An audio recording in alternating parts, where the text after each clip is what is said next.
Good evening all, and welcome back to Untold Fears. Tonight we are climbing into the cabs of Alberta long-haul truckers, the ones who spend their lives on frozen highways, forgotten gravel roads, and lightless rest stops where the only witnesses are the trees and the snow. These are not campfire tales. These are the stories whispered over diesel engines and late-night coffee, when drivers talk about the things that followed them down the highway. The voices that should not know their names, the loads that vanished without a trace, and the fellow truckers who left a yard and were simply never seen again. If you're new here, make sure to subscribe to Untold Fears for daily true horror content that will keep you up at night. Hit that notification bell so you never miss when the darkness calls. Now, let us step into the shadows of the Alberta highways and truck stops, where civilization ends and terror begins. I have been driving Alberta highways for almost 15 years now, long enough that the white lines and dark spruce blur together into one endless ribbon in my memory. I started out thinking this job was about freedom, about wide open skies and big money, and in some ways, that is still true. But if you run nights on Highway 63 long enough, the stretch between Edmonton and Fort McMurray will teach you that there are places out here where the world feels thin, like something is pressing against the other side, watching. The old-timers used to joke about it when I was a rookie, sitting around Fort McMurray truck stops with their coffee and their bad jokes, warning me not to pull over between certain mile markers unless my bladder was really ready to pay the price. I thought it was hazing. Just another way to spook the new guy. Now, I am not so sure. The run that changed my mind started like any other late November haul, the kind that grinds down into your bones. The weather had done what Alberta weather does best, skipping fall entirely and dropping us straight into a deep freeze. The kind of cold that makes the air feel sharp in your lungs and turns every breath into a little cloud of ghost smoke. I had a loaded flatbed, equipment going north to a site outside Fort Mac. Nothing unusual there. Dispatch had me slotted for an overnight to miss the worst of the traffic, and that was fine with me. Fewer cars meant fewer idiots cutting in front of my bumper to shave 30 seconds off their drive. I rolled out of Edmonton just after 9, the city lights fading behind me in the mirrors as the highway stretched ahead, black and endless. The sky was clear and hard, stars brittle as ice chips scattered all the way to the horizon. The radio was low, some classic rock station fighting for dominance with the hiss of static, and the rhythmic growl of the engine was almost soothing. The first couple of hours passed in that familiar haze of mental autopilot. Check the gauges, scan the mirrors, sip lukewarm coffee, mentally calculate arrival times. The usual. Somewhere north of Grassland, the traffic thinned to almost nothing. Every few minutes, another set of headlights would appear far behind me, crawl closer, then slip into the opposite lane and vanish ahead. Then even that stopped. It was just my truck, the steady hum of the tires on packed snow, and miles of dark forest shouldering up to the highway on both sides.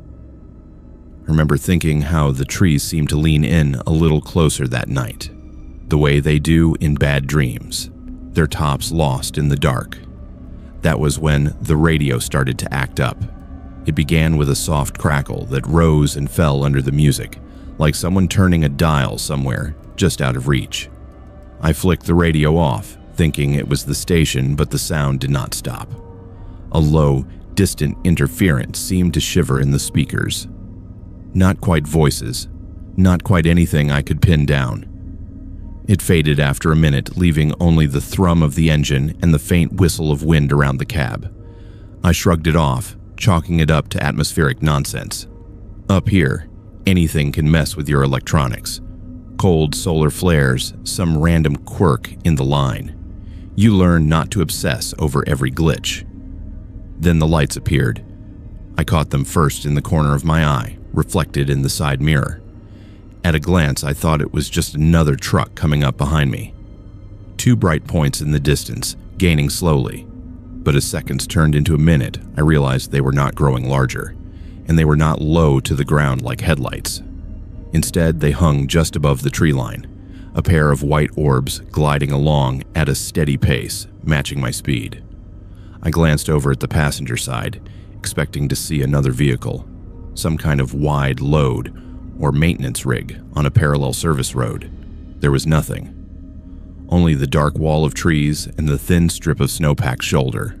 I looked back to the mirror. The lights were still there, pinned in place like they were attached to my trailer. My hands tightened on the wheel. I told myself it had to be aircraft, a helicopter maybe, or some low-flying plane on a weird route. Except there was no sound, no rotors, no engine, no rhythmic thump Dopplering through the cold night air. Just the steady roar of my own truck and a silence outside that felt heavier than it should. For a while, I pretended it was nothing. I kept my eyes on the road, counted off the mile markers, took another drink of coffee that had gone bitter and cold. But every time I checked my mirrors, the lights were still there, hanging at the same height, the same distance, like they were pacing me. When I slowed slightly, they seemed to drift closer. When I pushed a little more throttle, they matched me again, never gaining, never falling behind. The human brain is good at rationalizing. It is also good at knowing when it is lying to itself. After 10 minutes of this, the rational part of me ran out of excuses. A slow, unpleasant tightness began to creep up my spine. I flipped the CB to scan, hoping to hear another driver mention something, anything.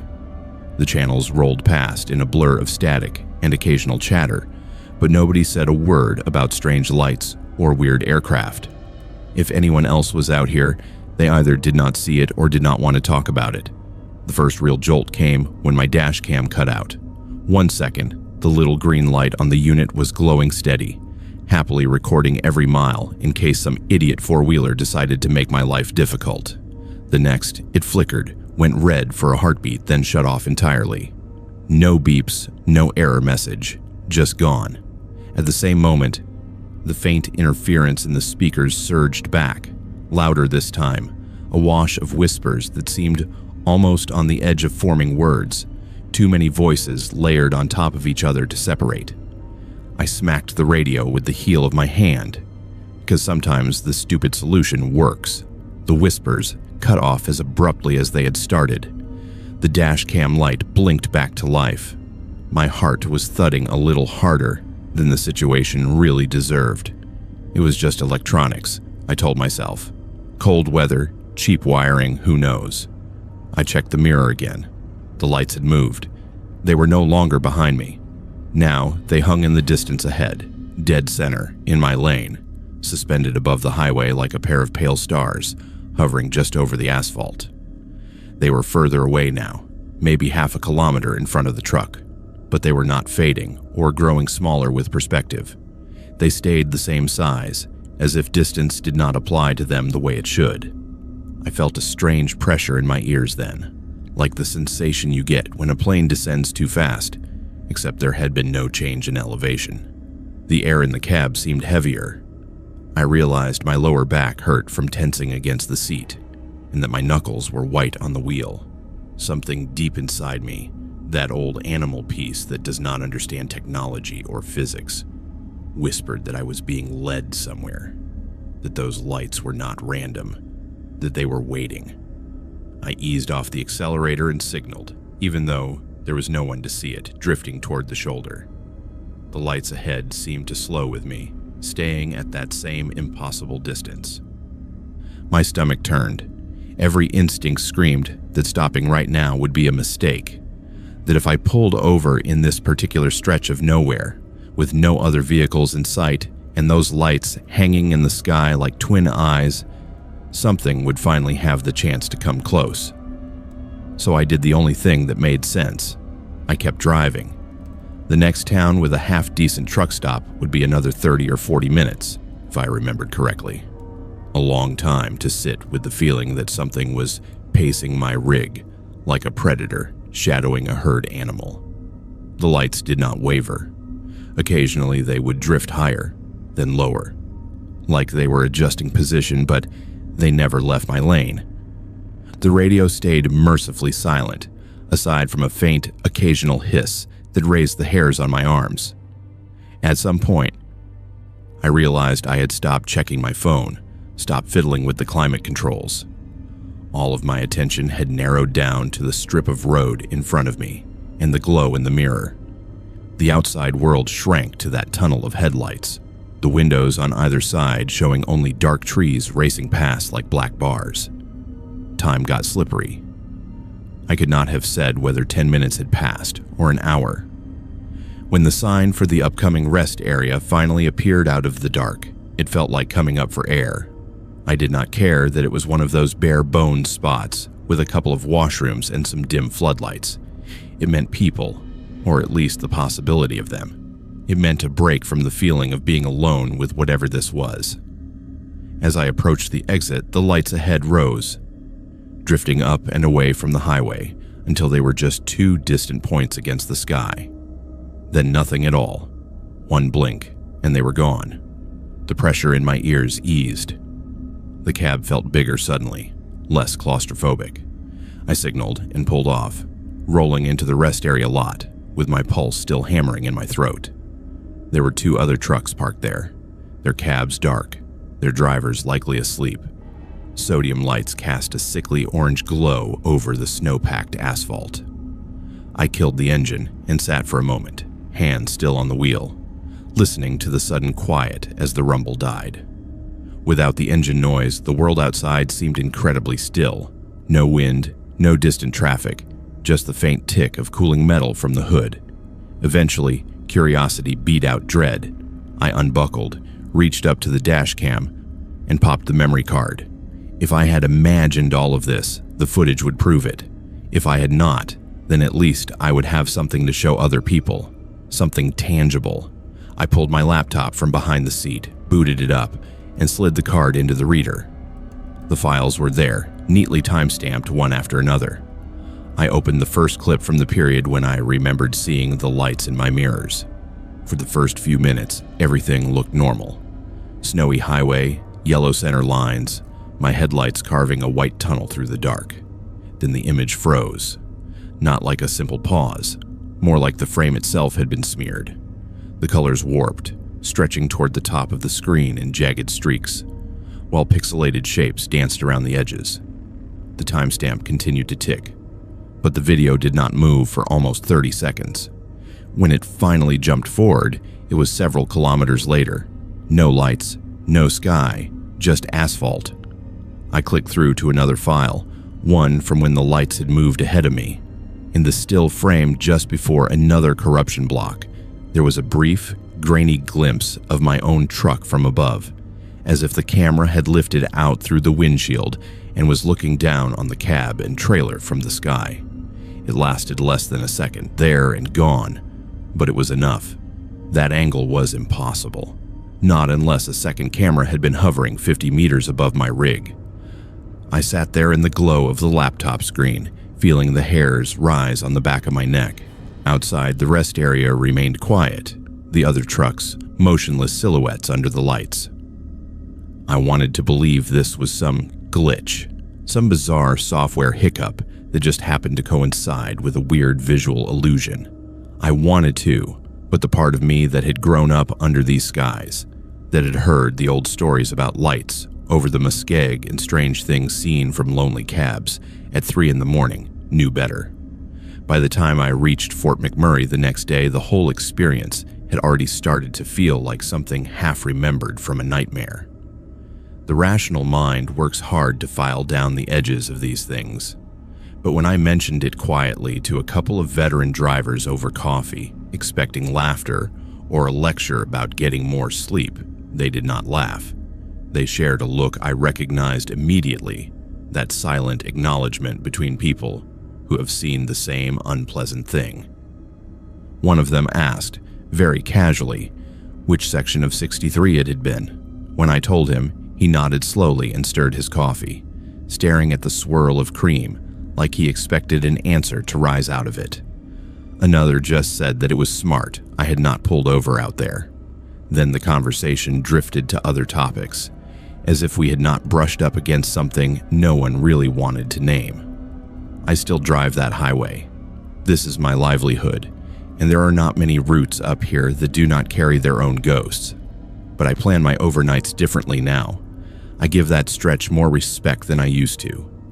I keep my dash cam running, and whenever the radio crackles with that soft, layered hiss, I reach over and turn the volume all the way down. On clear winter nights, when the stars are too bright and the forest seems to lean in toward the road, I do not look too long at the mirrors. Some things on 63 seem curious when you notice them. Some things seem to like it when you look back. The first time I heard about the woman in the ditch, it sounded like just another road story. Every job has its favorite ghosts, and truckers are no different. I was still new to the Calgary to Lethbridge route back then, still figuring out which highway diners had decent coffee and which scales you could expect surprise inspections at.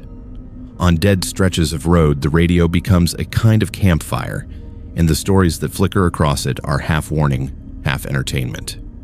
That night, some of the old hands were trading tales about near misses with deer, black ice patches, and then one of them mentioned her.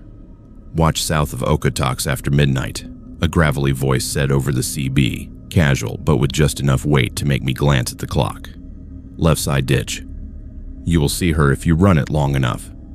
Somebody else laughed and asked if she was hitchhiking or just haunting. The first driver said she did not move, did not wave, did not look at you, just stood ankle deep in the snow staring toward the highway like she was waiting for someone who never came. The channel filled with static and jokes after that, a few more guys chiming in with their own versions. But the description stuck with me. Woman in a white parka, dark hair, always there after midnight when the fog rolls in. It was the kind of story that lodges in your brain whether you believe it or not. I told myself it was probably some regular pedestrian, maybe a mentally ill local who liked to walk at night. And the truckers had turned her into a legend because it made the miles pass faster. I did not think about it again until the night I saw her. It was late January, the kind of cold that makes road salt useless and glass feel brittle. I had a trailer full of grocery pallets heading south, the sky low and heavy, with the promise of more snow. The earlier part of the run had not been bad. There was enough traffic that the world still felt inhabited, but by the time I left Okotoks behind, the highway had emptied out.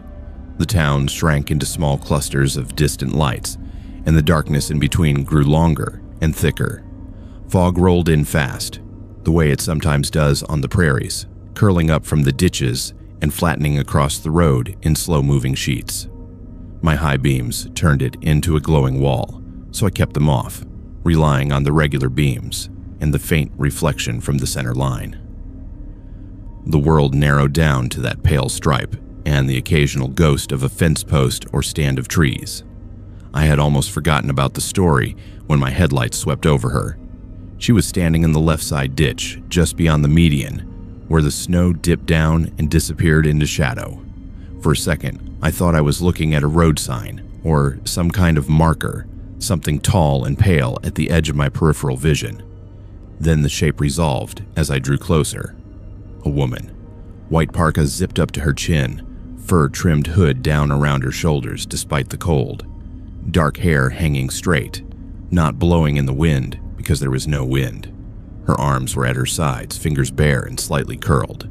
She was not facing the road exactly, not looking at my truck. Instead, she stared a little to the right, like she was focused on an invisible point a few meters out on the asphalt. My body reacted before my brain did. My foot shifted toward the brake. My hands tightened on the wheel. A flash of questions jolted through me. Is she hurt? Is this a setup? Is someone waiting just beyond the fog? Years of safety briefings and warnings about roadside scams clashed with a basic instinct not to leave a person out in that kind of cold. The moment stretched thin as I passed her. From my elevated seat, I should have been able to see her face clearly, but what I remember most is an impression of stillness. No shivering, no shifting, no acknowledgement of 20 tons of truck thundering past. It was like driving past a photograph. Then she was gone, swallowed by the fog in the mirror. The highway around me remained empty. No other vehicles. No parked car she might have come from. No emergency flashers hidden in the mist. Just my own taillights painting the fog red. My heart hammered for a few miles afterward. I argued with myself in circles. I should have stopped. I should have called someone. I should have turned around. But turning a loaded rig on a narrow highway in bad visibility is not a simple decision. By the time I convinced myself to at least report a possible pedestrian on the road, I was too far for any quick turnaround, and the cold logic of distance had already started dulling the urgency. At the next fuel stop, I told the clerk about it as casually as I could, pretending I expected her to say it was just some local woman who always walked at night. Instead, she gave me a long, searching look and asked what she had been wearing. When I said white parka, the clerk nodded once, slow, like I had confirmed something she would rather not think about. "You're not the first," she said quietly as she rang up my coffee. "Happens every winter. Same spot. Same description. Cops go out sometimes. Do not find anyone. They say it is just people seeing things in the fog." She slid me my receipt and added, almost under her breath, "But my uncle hit a woman there in the 80s. White coat. She did not make it to the hospital." The rest of the shift, that conversation nagged at the back of my mind. By the time I got home and crawled into bed, exhaustion swallowed most of it. Trucking will do that to you. You can see a moose explode across the grill one night and be worrying about dispatch times the next morning. Survival of the job requires you to keep moving. Weeks went by. I ran that route again and again. Sometimes the fog was there, sometimes the sky was clear. I looked at the left side ditch more than I used to, but I did not see her again. A part of me began to believe it had been a trick of the light. Maybe some weird play of fog and snow and a fence post. The mind sees patterns in noise. That is what it does. Then spring came and went, the ditches turning from white to brown to green. The story settled into the mental drawer where I keep all the other oddities of the road. Unusual, but survivable. Explainable, if I pressed hard enough. It was late fall when she returned. This time there was no fog, just a clear, cold night, and a hard frost glittering along the shoulder. I had left Calgary later than planned, delayed by a warehouse mix-up that had cost me an hour. The sky was sharp with stars. The half-moon hanging low and yellow over the distant fields. My headlights carved a clean path ahead, the reflective paint on the lines almost painfully bright. I saw her again near the same stretch, though I could not have pointed to the exact kilometer. It was just that feeling, that subtle tightening in my gut as the low hills and curve of the road matched a memory I had not consciously kept track of. I glanced toward the left ditch out of habit more than anything. She was there, not standing this time, but closer to the slope, her boots buried halfway in a thin crust of snow, arms still at her sides. The white parka looked older now, or maybe that was my imagination. As my rig approached, something in her posture seemed to have changed. Her head was angled a little more in my direction, not enough to call it staring. Just off by a few degrees, a tiny adjustment, a step closer to the road. I told myself it could not be the same woman. People own white coats. People walk at night. That is reality. But the hair at my nape prickled all the same. The way she held herself. The way she did not react as tons of steel and noise rushed past. The way the air around her seemed somehow thinner, like the world was less solid at that point, shook me more than I wanted to admit. This time I did not even reach for the brakes. Something about the scene felt wrong in a way I did not have words for. Like the moment before you open a door, you suddenly know you should not. Instead, I drove on, fingers drumming a tense rhythm on the wheel, telling myself I would bring it up on the radio. When I did, the channel went quiet for a few seconds, which is rare on that corridor. Then one of the older voices I had come to recognize came on low and steady. "You saw her again, did you?" he asked, like we were continuing a conversation instead of starting one. I hesitated, then admitted that I had. The channel crackled softly. Another driver asked if she had been closer to the shoulder this time. The way he phrased it made my stomach drop. I told them what I had noticed. No one laughed or called me crazy. Instead, a third voice, older and rougher, said he had been running that route since before I was born, and every few years someone new saw her. Always in the same rough area, always in winter, always moving a little closer to the road each time. "That is why I keep right through there," he said, only half joking. You never know when someone will step out without looking. After that, I could not quite file it away anymore. The logical explanations still existed, sure, but they did not settle the way they used to. Curiosity got the better of me eventually. On a layover day in Calgary, I ended up at a corner table of a small coffee shop, scrolling through local archives on my phone. It took a while. The internet never forgets, but it also rarely presents what you need neatly labeled. I found a short article from the late 80s about a woman killed along that corridor, struck by a truck in the early hours of the morning. The grainy black and white photo showed a smiling face framed by dark hair, a white parka collar visible at the edge of the image. The details matched what the clerk had said months before. Single vehicle, poor visibility, icy road. The driver was not charged. They called it a tragic accident.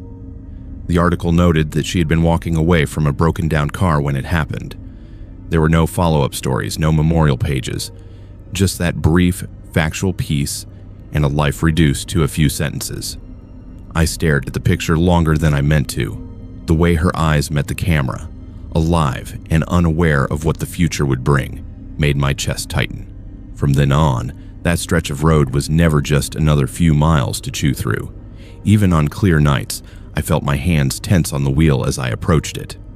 I started keeping my rig firmly to the right side of the lane, giving the left ditch a wider berth than strictly necessary. I tried not to look, but sometimes instinct wins. Every so often, especially when frost silvered the ground and the sky was low, I thought I saw a pale shape in the corner of my vision. Never clear, never enough to be sure. Just an impression, like a memory replaying on the edge of sight. Other drivers had their own variations. Some swore they had seen her closer to the guardrail, head turned more toward the road. One said he had glimpsed her in his mirror instead of ahead, standing in the same patch of ditch as he passed, even though there had been nothing there when he looked forward. One younger guy claimed he saw her raise one arm, as if to wave or reach out, but nobody on the channel seemed eager to confirm that detail. People asked why I did not report it again. The truth is, I did once, in a general sort of way. I mentioned to an officer at a scale that there might be pedestrians out there at night. He wrote it down, thanked me, and that was that. What else could I say? There is a woman in a white parka who might have died 30 years ago and is now creeping closer to the shoulder with every winter. Even if I believed it entirely, there is no checkbox for that on a form. So I did the only thing that felt sensible. I adjusted. I treated that stretch like a permanent hazard. My speed nudged down a few kilometers per hour. My attention sharpened. My lane position shifted right. I did not rubberneck, did not stare into the ditch trying to force a sighting. Road work has taught me that looking too long at the wrong thing is how accidents happen. But even when I kept my eyes locked on the center line, I could feel that patch of highway when I was in it. The air seemed just a little colder. The hum of the tires changed tone, maybe from a different kind of pavement, maybe from something else. On some nights, I could swear the steering wheel seemed to want to drift gently left there, like some subtle camber in the road was nudging me toward the shoulder. I checked alignments, had the mechanics look things over. Everything came back clean. These days, if someone new keys up on the CB and starts joking about the woman in the ditch, I do not laugh. I do not tell them what to believe. I just say to keep an eye on their lane through that sector and to take the fog seriously. It is easy to dismiss stories until you are alone on the highway at 2 in the morning and your headlights pick out a figure that should not be there, standing too still in the freezing dark.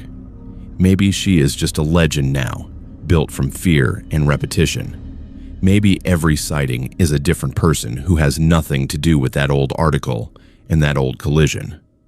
But every time I pass that stretch, I think about a broken down car decades ago.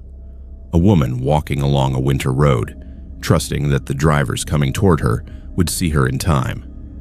I think about how quickly a life turned into a story we tell to pass the hours. And I keep my rig to the right, eyes forward, resisting the urge to look. Because, whether she is really there or not, some part of me is certain that one of these winters she will finally step up out of the ditch and onto the asphalt. And whoever happens to be coming around that bend will not have enough road left to stop. I used to joke that I liked driving nights because at least the only thing in the sleeper was my own bad dreams. You spend enough years running solo from Vancouver to Edmonton, and you get used to a certain kind of loneliness, the kind that feels almost peaceful. The cab becomes your whole world. You get to know every rattle, every draft of cold air, every tiny noise the truck makes when it settles after you kill the engine. That familiarity was what made it so unnerving when the sounds changed, when something new started moving in the dark behind me. It began on a Tuesday in late February, halfway through a week of back-to-back runs that had turned my sleep schedule inside out. I had left Edmonton after sunset, the sky already a bruised purple smear over the fields, headed west toward Jasper before dropping into British Columbia. The snowbanks along the highway were high and crusted, the kind that turned exits into narrow tunnels and made everything feel closer. The radio was low, more for company than entertainment, and a to-go cup of bitter coffee sweated in the holder. By the time I hit the foothills, fatigue had wrapped itself around my shoulders like a heavy blanket. I was not nodding off, nothing that dangerous, but the edges of things were starting to blur. Signs seemed to jump out of the dark a little faster. My mind drifted more between gear changes. I told myself I would push another hour, then find a safe spot to park, grab 4 or 5 hours in the sleeper, and finish the trip in the morning. I had done that dance 100 times. There is a pull-off I like just east of the park boundary. Nothing more than a widened shoulder and a basic rest area with a couple of outhouses and a garbage bin. But it is far enough from the main towns that it tends to stay quiet. No kids revving their cars, no drunks, just the occasional other trucker who wants a few hours of unbothered sleep. That night, it was empty when I rolled in. My headlights washed over a blank expanse of snow and the dark shapes of spruce trees crowding the edge of the lot. No other rigs, no idling engines, just my own reflection in the mirror for company. I set the brakes, did the usual quick walk around out of habit, breath fogging in the sharp air, then climbed back into the cab and shut everything down. The sudden drop in noise is always jarring. 1 minute the engine is a living thing under you. The next there is just the faint tick of metal cooling and the low rush of wind outside. I pulled the curtain between the windshield and the sleeper, kicked off my boots, and crawled into the bunk fully dressed, too tired to bother with anything else. The sleeper smelled like it always did, a mix of fabric, cold air, and the lingering trace of my aftershave. I lay on my side facing the narrow window, watching a thin line of orange from the parking lot light bleed around the edges of the shade. My body ached in that satisfying way that promised sleep would come quick. For a while, nothing existed but the small sounds of the truck settling. A soft creak here, a faint pop of contracting metal there, the occasional rattle from something in a cabinet I had not wedged properly.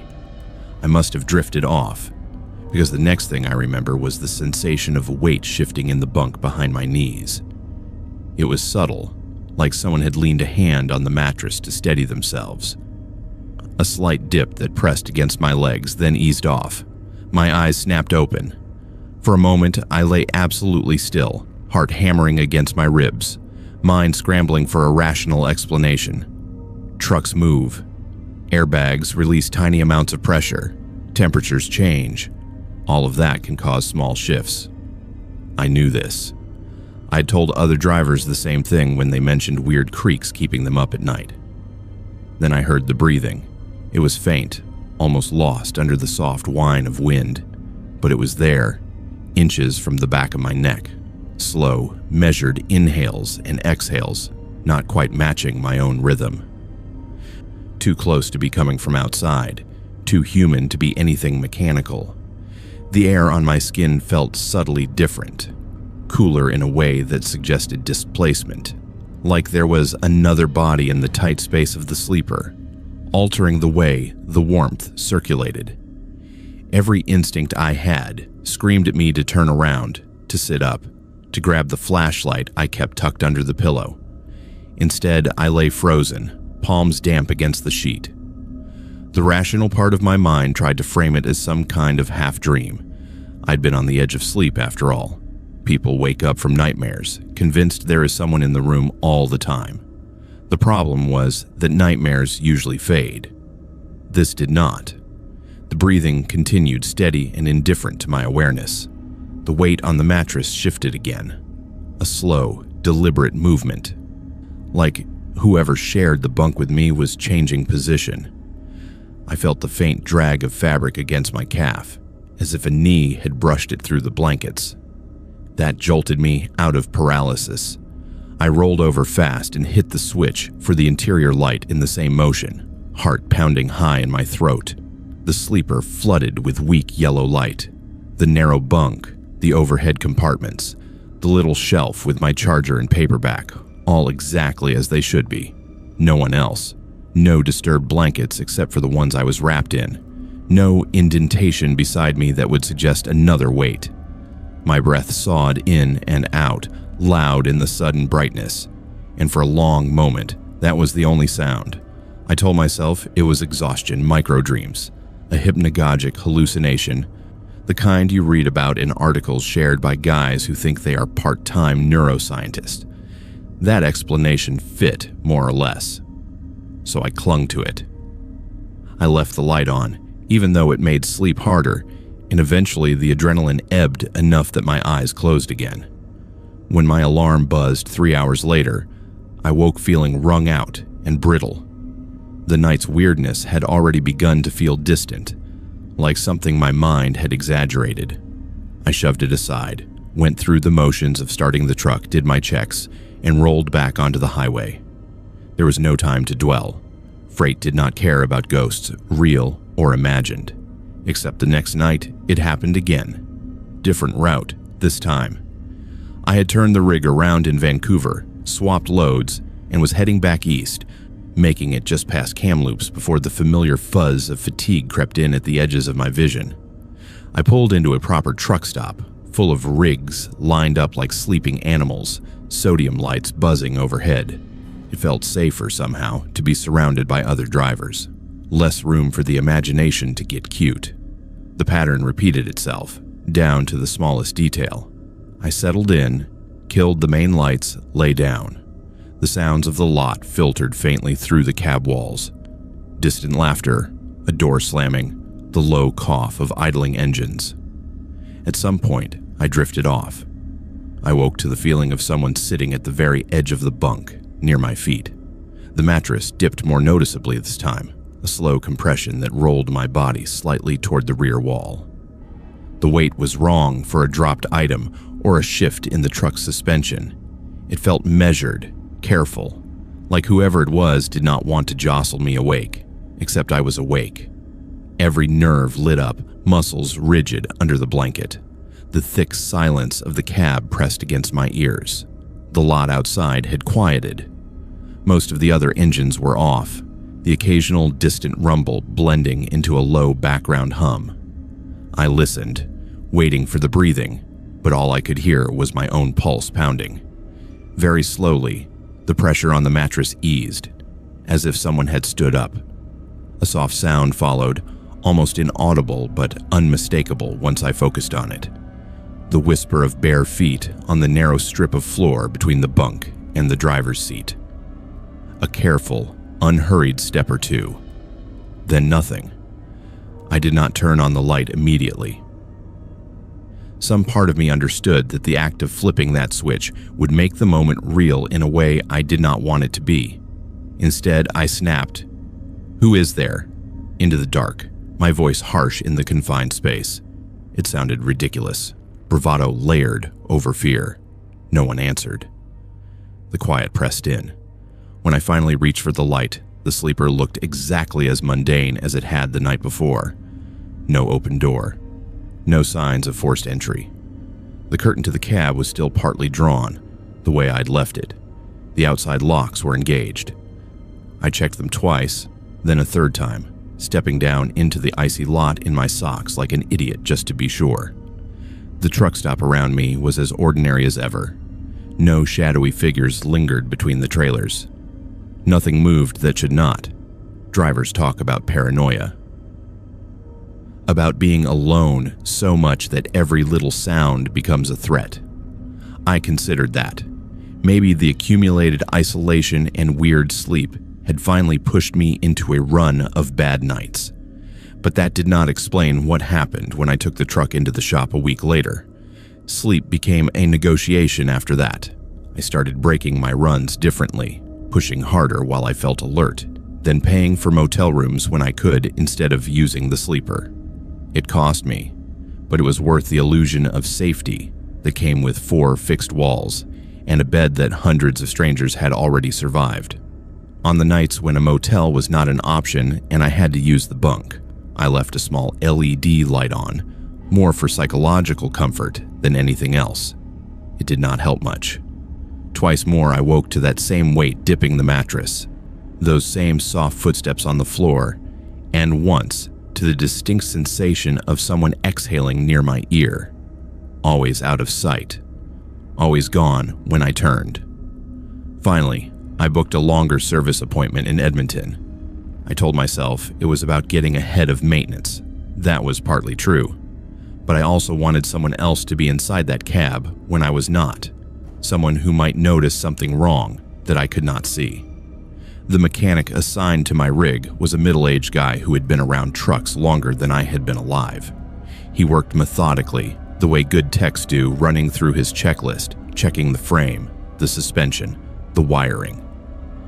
I hovered more than he probably liked, making small talk to cover the fact that I was waiting for some sign, any sign, that there was a rational explanation hiding in a loose mount or a warped panel. It was when he was checking the sleeper mounts from underneath that he called me over, frowning slightly. "You been hearing any strange noises back there?" he asked, voice muffled from under the chassis. A bolt of cold went through me. I must have hesitated a second too long because he rolled out on the creeper and squinted up at me. "Relax," he said. "I'm not trying to upsell you. There's just something I want you to see." He led me around to the rear of the cab, where the sleeper joined the main structure, and pointed his flashlight along the inside edge of the frame, just above the mudguard. There, in the accumulated dust and road grime, were faint scuff marks. They were not random streaks from debris or tools. They formed a rough pattern, as if something had been pressing and dragging against that section from the inside in repeated arcs. The metal was not bent or damaged, but the marks were too deliberate to ignore. "Could be nothing," he said, sensing my tension. "Maybe something loose inside was rubbing, but it is right in line with the sleeper floor. Weird place for regular wear." He tapped the metal with the handle of his light, listening. "Nothing hollow, though. No rodents, no obvious mechanical reason for it. I will check inside for loose brackets." He did. He found nothing. All the fastenings were tight. The floor was solid. The mounts were secure. After he finished, he shrugged and wrote it off as old scuffing from a previous modification. There was nothing more he could do. Trucks make marks. That is their nature. For him, the incident ended there. For me, those faint arcs felt like the only physical evidence that something had been moving where nothing should. It was as if a pair of bare feet had been shuffling along that narrow floor over and over, leaving traces only where pressure met metal. I still run the Vancouver to Edmonton route. That is my lane, for better or worse. But the relationship I have with my sleeper is not what it was. I no longer think of it as just another cramped little bedroom on wheels. It feels more like a room I share with someone I cannot quite see. Someone who does not care if I know they are there. On bad nights when the fatigue walls close in and I have no choice but to pull off at some dark stretch of road, I lie in the bunk and listen to the truck breathe around me. Every creak is suspect. Every change in weight distribution makes my muscles clench. Sometimes nothing happens at all, and I drift off almost peacefully. Other times, just as I am about to slip under, I feel that familiar gentle sag of the mattress near my legs, as if a quiet presence has settled in again, patient and unhurried. I have stopped asking who it is. There's no answer that would make a difference. All I know is that whatever shares the sleeper with me has never tried to hurt me, never spoken, never done more than remind me in the most intimate way possible that I am not as alone out there as I once believed. And somehow, that is almost worse than anything violent. Violence you can fight, or flee, or heal from. This is just company I never asked for, in a space that used to be mine alone, and now is not. People like to joke that hauling livestock is just babysitting with worse smells, but the truth is running cattle through central Alberta teaches you a lot about timing, routes, and the kind of darkness that settles in the fields after midnight. I have been doing this long enough that the map between Red Deer and Edmonton lives in my muscles. I know which rest stops stay plowed, which back roads wash out first in the spring, and which mile markers mean I should already be slowing down if I do not want half a trailer of panicked animals crashing into the gate. For years, it was all routine. Long hours, noisy cargo, quiet roads. Then I hit mile marker 217 on a night that burned the routine right out of me. It was February, clear and brutally cold, the kind of night where the stars look close enough to touch and your breath freezes to the inside of the glass. The load was nothing special. A group of steers heading up from a farm south of Calgary to a processor outside Edmonton. I had left later than I wanted because the farmer insisted on a second count and a third cup of coffee, and one more story about how things used to be when his dad ran the place. By the time I finally got onto the main highway, the sky had gone from twilight blue to deep black. Traffic thinned quickly once I cleared the city glow. A few southbound plows, a handful of cars that vanished down exit ramps, the occasional fellow rig giving a lazy flash of high beams and greeting. After an hour or so, it was just me, the soft shifting and lowing from the trailer behind me, and the whine of cold air around the cab. The road surface was hard-packed, more frozen gravel than ice, with the kind of grip that makes you feel safer than you probably should. Mile marker 217 is not special on any map. No big intersection, no rest area, just a stretch where the fields pull back a little on one side and the tree line presses closer on the other, like the land could not decide if it wanted to be open or dense. I had passed it 100 times without noticing. That night, it is the only part of the highway I can remember in sharp detail. I saw him before my brain understood what I was seeing. A shape in the beam of my headlights, dead center in the lane where nothing should be. For half a second, I thought it was a deer or maybe a stray calf that had busted out of somewhere. Then the shape resolved into a person, stumbling, arms loose at his sides, clothes hanging wrong for the temperature. A man in a thin t-shirt and jeans, bareheaded, moving like each step might be his last. The world narrowed to that one point. My foot slammed the brake, muscle memory kicking in even as my heart jumped into my throat. The cattle behind me shifted in a living wave, the trailer giving one hard lurch. I laid on the air horn, the sound tearing out into the night. The man flinched, turned his head just enough for the light to catch his face. His eyes were wide and unfocused, skin so pale it almost glowed against the dark. For a second, I was sure I was going to hit him. There is only so much physics you can fight when you're hauling that much weight, but he stumbled sideways at the last moment, falling to his knees in the narrow strip of shoulder as my rig roared past. I felt the sickening nearness of him in my bones, like a phantom impact that never quite landed. By the time I got the truck fully stopped, I was a good distance up the road. My hands shook as I set the brake and hit the hazards. Every training video, every safety briefing, every story about roadside ambushes flashed through my head, but leaving someone out there in that cold, in that state, was not an option my conscience could live with. I grabbed my heavy coat, my flashlight, and the big mag light that had double duty as a comfort object and a weapon, then climbed down. The air hit me like a fist. My nostrils burned. Frost squeaked under my boots as I walked back along the shoulder, the hazard flashers painting the snow red in a slow pulsing wash. The night felt huge and hollow, no other headlights. No engine noise except my own idling truck. "Hey!" I called out, my voice sounding too loud in the open space. "Are you hurt? You need help." The man was still on the ground when I reached him, knees in the snow, hands braced. His breath came in sharp, ragged bursts that plumed in the air, but he was not shivering the way he should have been. He looked like he had run a marathon in summer, not staggered through a field at 40 below. Sweat slicked his hair to his forehead.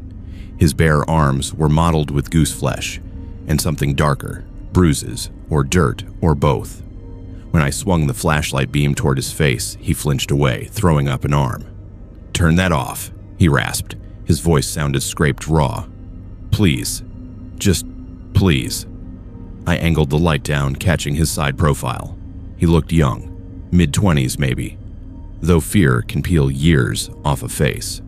There were red marks around his wrists, angry and fresh, like something had been rubbing there. He kept glancing past me toward the dark beyond the tree line. "You're going to freeze out here," I said, forcing my tone into something calm. "I have a warm cab. I can call an ambulance, or the RCMP, or whoever you need. Where is your vehicle?" He laughed then, a short, broken sound that had nothing happy in it. "They took it," he said. "Took everything. I got out of the container. The others..." His voice trailed off, choked by something he was not ready to say. He dragged his gaze back to me, pupils blown wide. "You have to call the police. There is a farm, a lane off the road. They keep people there. Storage containers. I only got out because the lock was..." He made a vague, trembling gesture, as if his hands could fill in the missing details. Every hair on my arm stood up despite the cold. I have done enough rural runs to know how many little farm lanes and back roads crisscross these fields, invisible from the main highway unless you know exactly where to look. I also know the kind of stories that circulate quietly among drivers about sketchy operations tucked away down those roads, the ones everyone suspects but no one can quite prove. "Okay," I said. "Okay. We will call them, right now, but you need to get out of this cold." I reached for his arm. His muscles jumped under my fingers, but he let me help him to his feet. He swayed, almost going down again, and I slipped an arm around his back to steady him. He was lighter than I expected, the bones too sharp under the thin shirt. We started toward the truck together, my boots crunching, his mostly dragging through the drifted snow. Every few steps he looked over his shoulder, toward the field, toward the place he had come from. I followed his gaze once. The land seemed like any other winter prairie in the middle of the night, flat and white under the spill of my hazards, dark beyond that. The trees on the far side of the ditch stood in a tight cluster, their branches knitted together like fingers. Nothing moved. No lights in the distance, no sign of any lane or road cut through the snow. "They will come looking," he muttered. "When they notice. They always notice." "Who?" I asked. He did not answer. His teeth were chattering now, finally catching up with reality, words shaking apart before they reached his lips. By the time we reached the truck, his steps were barely more than shuffles. I had to half lift him onto the first rung of the steps. Once inside, with the door shut and the heater already blasting, the cab felt almost obscenely warm. I wrapped him in my spare blanket, thrust my travel mug into his hands, then grabbed my phone and dialed emergency. My fingers fumbled the screen once, twice, before muscle memory took over. When the dispatcher picked up, I rattled off the kilometer marker, direction of travel, and a quick version of what had happened. Possible escaped victim. Mentions of a container. Farm property. The operator's voice sharpened. She asked if he was armed, if he was aggressive. I looked at the shaking figure in my passenger seat, drowning in fleece and fear. "No," I said. "He is half frozen and terrified. That is all." She told me to stay put, keep him there, and wait for the RCMP. Units were on their way. I hung up and relayed that much to him. He nodded, eyes unfocused, staring at the dash like he was seeing something else entirely. "They never come this far out," he said softly after a moment, like he was talking to himself. "Nobody hears anything. The containers. The walls sweat in summer. In winter, you just get cold and quiet. They said nobody would ever find us." "How did you get out?" I asked, partly to keep him talking, partly because some stubborn part of my brain still wanted proof that this was not the fever dream it felt like. He shrugged one shoulder under the blanket. "Lock was old, rusted. They did not slam it right. I listened for the truck leaving, the one that brings them supplies. When I was sure they would not hear, I hit it with the chain for the others." His voice cracked. He swallowed. "I just ran. I did not look back. I thought I would die out there, and they would be right, that nobody finds anything in the middle of nowhere. I did not know what to say to that, so I did not try to say anything wise. I gave him water, turned the heat up, and waited for the flashing lights. They took longer than I would have liked. 10, maybe 15 minutes, though it felt like an hour. The blue and red finally strobed across my mirrors, blooming in the night like strange flowers. 2 cruisers and an ambulance pulled in behind me, doors opening, breath steaming from uniformed mouths.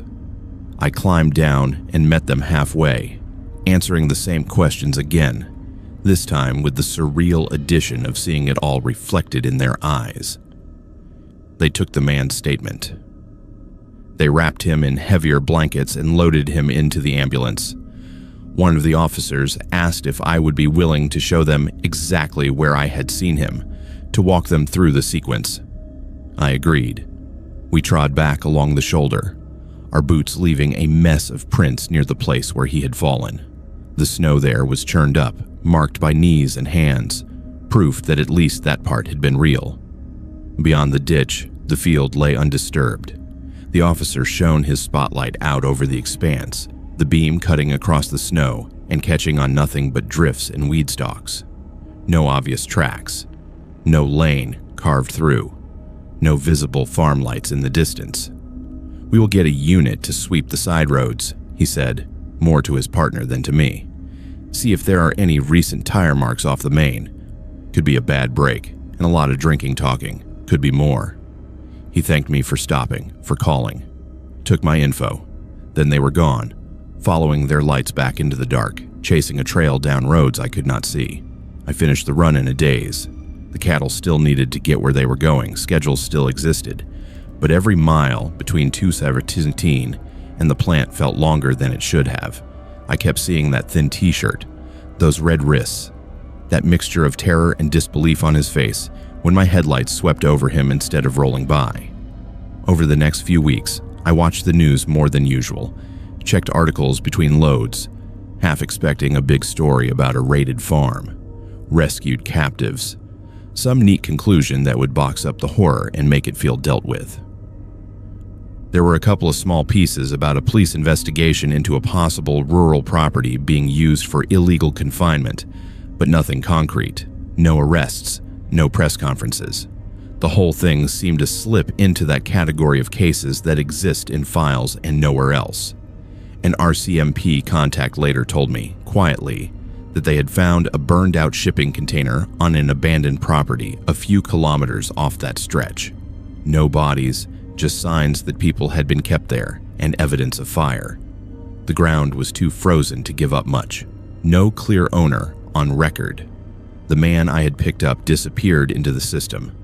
A victim with no fixed address, no family willing or able to speak. Whatever he had escaped, It did not turn into the neat TV story I had been unconsciously waiting for. I still drive past mile marker 217. Work does not bend around one bad night. But I do not do it thoughtlessly anymore. Every time the reflective sign flashes in my headlights, I feel my grip tighten on the wheel. I scan the lane more carefully than I used to, searching for any unexpected shape in the road. Sometimes, in the corner of my eye, I think I see movement near the shoulder, and my heart kicks hard. But it's only a drift, a shadow, a trick of the light. If another figure ever staggers out of the dark there, I do not know whether I will be more afraid of hitting them or of what their presence will mean. Because once you have stopped for one ghost of a person on an empty winter highway and heard what they ran from, the empty fields do not look so empty anymore. The darkness out past the ditch feels less like nothing and more like a curtain that can hide almost anything, as long as nobody is watching closely enough to pull it aside. The first time I saw it, I told myself it had to be a moose. That is what your brain does out here in the north when something big moves at the edge of the light. It reaches for the most ordinary monster it can find and tries to cram the shape into that familiar outline. Moose are dangerous, sure, but they are at least part of the world you understand. What I saw by the gravel pit outside Grande Prairie did not fit into anything I knew, and the harder I tried to make it reasonable, the stranger it became. I had been running night shifts on that contract for about 6 months. The company landed a deal hauling aggregate from a remote pit down a cut line off a secondary highway. Nothing fancy. Just back and forth loads for road work that never seemed to end. I like nights, less traffic, fewer supervisors hanging around the yard, more time to let the cab go quiet except for the engine and my thoughts. The pit itself was one of those places you only really see if you work out there. A raw wound in the land, ringed by low berms and half-frozen puddles, with a single portable office trailer squatting near the entrance and a couple of tall floodlights glaring down on the main loading area. That night, the cold had dropped hard, turning the air thin and brittle. The snow that had fallen earlier in the week had been churned into gray slush near town, but out here, it lay in crusted sheets, broken only by tire tracks and the dark exposed gravel. I had already done 2 runs and was heading in for my last load before dawn, headlights bouncing as the rig crawled over the rutted access road. The sky was a low ceiling of cloud. No moon, no stars, just a general dimness pressing down on everything. As I crested the last little rise before the pit proper, my lights washed over the far berm, and something moved. At first, it was just a sense of motion, a shadow shifting against shadows. Then the beam hit it more directly. Something tall and pale stood at the lip of the gravel wall, its outline wrong in a way that made my vision stutter. For a few seconds, I thought it might be a person in light coveralls, maybe one of the loader operators taking a smoke break. But the proportions were off. The legs looked too long, the torso narrow, the head slightly too small for the height. It seemed to be leaning forward at an odd angle, as if peering down into the pit. The truck lurched as I instinctively eased off the throttle. My fingers tightened on the wheel.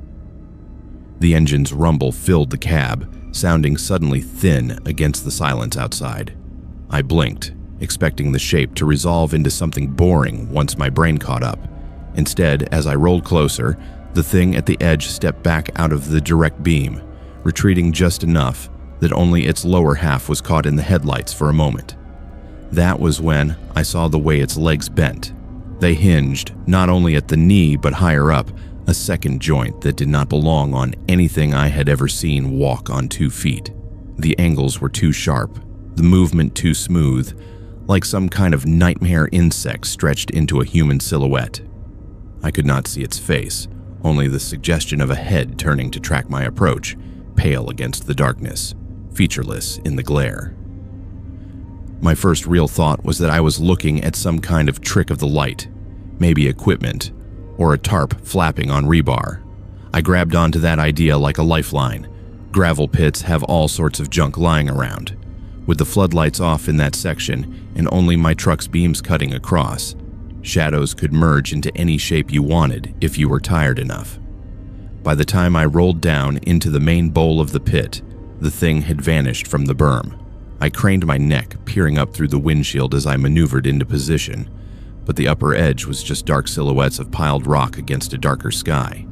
The loader's engine coughed to life near the office trailer, its headlights blinking on. Normal, human things asserting themselves. I told myself not to be an idiot, lined up, and waited while the bucket started dropping tons of aggregate into my trailer, the impact vibrating through the frame. Dust and frozen grit rattled against the metal. The familiar rhythm helped. By the time I pulled forward to even out the load, I had half convinced myself I had seen nothing at all. Then the rocks started to move on their own. It was subtle at first. A few small stones trickling down one of the berm slopes opposite the loader, pattering softly in the cold air. That is nothing unusual. Pits settle all the time. But then more followed. A thin stream of gravel skipping and bouncing in a line that curved around the edge of the site, tracing an invisible path. It was like watching the wake of something heavy dragging just out of sight on the other side of the lip, dislodging debris as it went. The hairs on my arms stood up under my jacket. I watched the moving line of disturbed rock circle partway around the pit before stopping near the area where I had first seen the pale shape. No more stones fell after that. The loader operator, a guy named Vince, who had been working pits longer than I had been driving, did not seem to notice. His bucket rose and fell in its usual rhythm. His cab a dark box behind smeared glass. I wanted to be anywhere but there. But there was nowhere to go until the load was secure and I could get back on the road. I forced my attention to the job, checked the gauge, rolled forward on his signal, and finally got the wave that meant I could ease out. As I climbed the exit ramp, engine straining a little against the weight, curiosity and fear wrestled inside me. At the top, I could not stop myself from flicking my eyes toward the section of berm where the rocks had slid. For a split second, just at the limit of my headlights, I caught a glimpse of something tall, standing utterly still, perfectly balanced on the loose slope. It was turned toward my truck. I could not see details, only the impression of overly long limbs and a head cocked to one side, as if listening. Then the front tires hit a rut. The beam jolted, and when it stabilized again, there was only the raw wall of the pit. The access road back to the highway had never felt longer. I kept expecting to see something in the mirrors, some pale shape pacing the truck along the tree line. Nothing appeared. The forest on either side loomed close, branches forming a kind of tunnel. My hands cramped on the wheel. When I finally broke onto the main road and saw the faint glow of distant town lights on the clouds, I let out a breath I had not realized I was holding. Tiredness is a funny thing. By the time I got back to the yard, checked in and parked, my brain had gone back to trying to file the whole experience under weird but explainable. Maybe there had been someone out there, some trespasser or hunter. Maybe my eyes had exaggerated what they saw. Maybe I had been half asleep. It is easier to believe you are the problem than that the world is. It would have stayed half forgotten if it had been a one-off. It was not. Over the next few weeks, little things at the pit started to feel off during night runs. I would be waiting in line and notice, out of the corner of my eye, that the floodlights on one pole were flickering in a steady rhythm that did not match any electrical fault I knew, almost like breathing.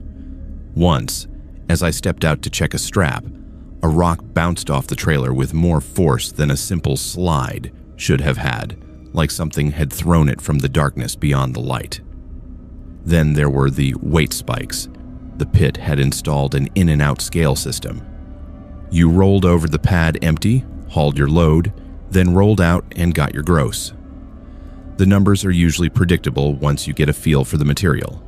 A few times, my outbound weight jumped higher than it should have based on the number of bucket loads.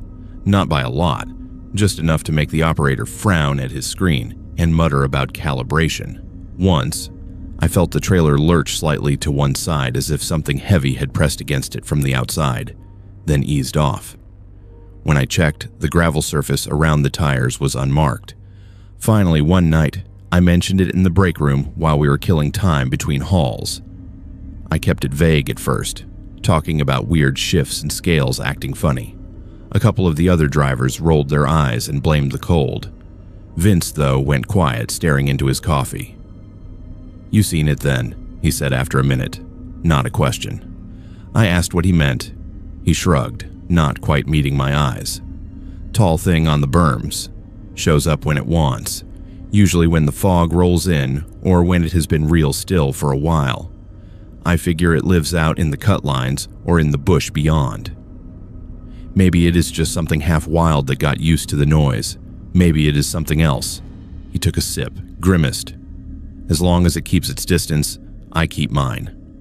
I waited for the laugh, the punchline, the admission that he was messing with the newer guy. It did not come. Instead, another operator at the next table grunted and said he had quit doing solo shifts up there after seeing a white stickman thing watching his loader from the tree line one foggy morning. The room fell into that particular kind of silence where everyone is listening harder than they want to admit. I could have walked away from the contract. There are always other pits, other loads. But work is work, and the practical part of me refused to rearrange my life around something I could not prove existed. So I kept going back, kept running nights. I changed small things. I parked the truck closer to the office trailer when I could. I stayed in the cab with the doors locked while waiting, instead of wandering around to stretch my legs. I avoided looking too long at the top of the berms. On my last week before that job ended, I took one final night shift. The air was softer, winter loosening its grip, a thin mist hanging over the site. As I eased into the pit, the loader's lights cut through the haze, turning it into glowing veils. I lined up as usual, trying not to think about what might be watching. As the last bucket dropped, the whole rig shuddered once, hard, like something massive had leaned against the trailer from the outside. The loader operator's cab lights flicked in response, as if he had felt it too. For a second, the world hung still. Then the pressure eased. Gravel that had been perfectly level on top of the load shifted in a slow, unnatural wave, settling into a new pattern without anything visibly touching it. I rolled out without looking back that time. Whatever was out there had made its point. I finished the contract, turned in my pit card, and took highway freight for a while, grateful for the relative normalcy of asphalt and long straight lines. I still think about that place when I pass the turnoff. It looks like any other industrial scar on the landscape, a temporary wound that will eventually fill with water and weeds. But sometimes, on foggy nights, when the tree line blurs and the sky hangs low, I imagine a tall, pale shape standing at the edge of some forgotten pit, watching the empty road and waiting for the next set of headlights to dip into its world. There's a rhythm to the QEII between Edmonton and Calgary that you learn in your bones when you run it long enough. Convoys of semis, clusters of commuters, the odd impatient sports car weaving through like it owns the road. I used to take comfort in that predictability. Even at night, with the sky pressed down low and the pavement glazed with black ice, there was always someone ahead, someone behind. A thin string of headlights stitching the two cities together. The night I met the truck that was not there, that string snapped. It was late December, one of those brittle, clear nights where the stars look like they have been hammered directly into the sky, and the cold makes every surface shine.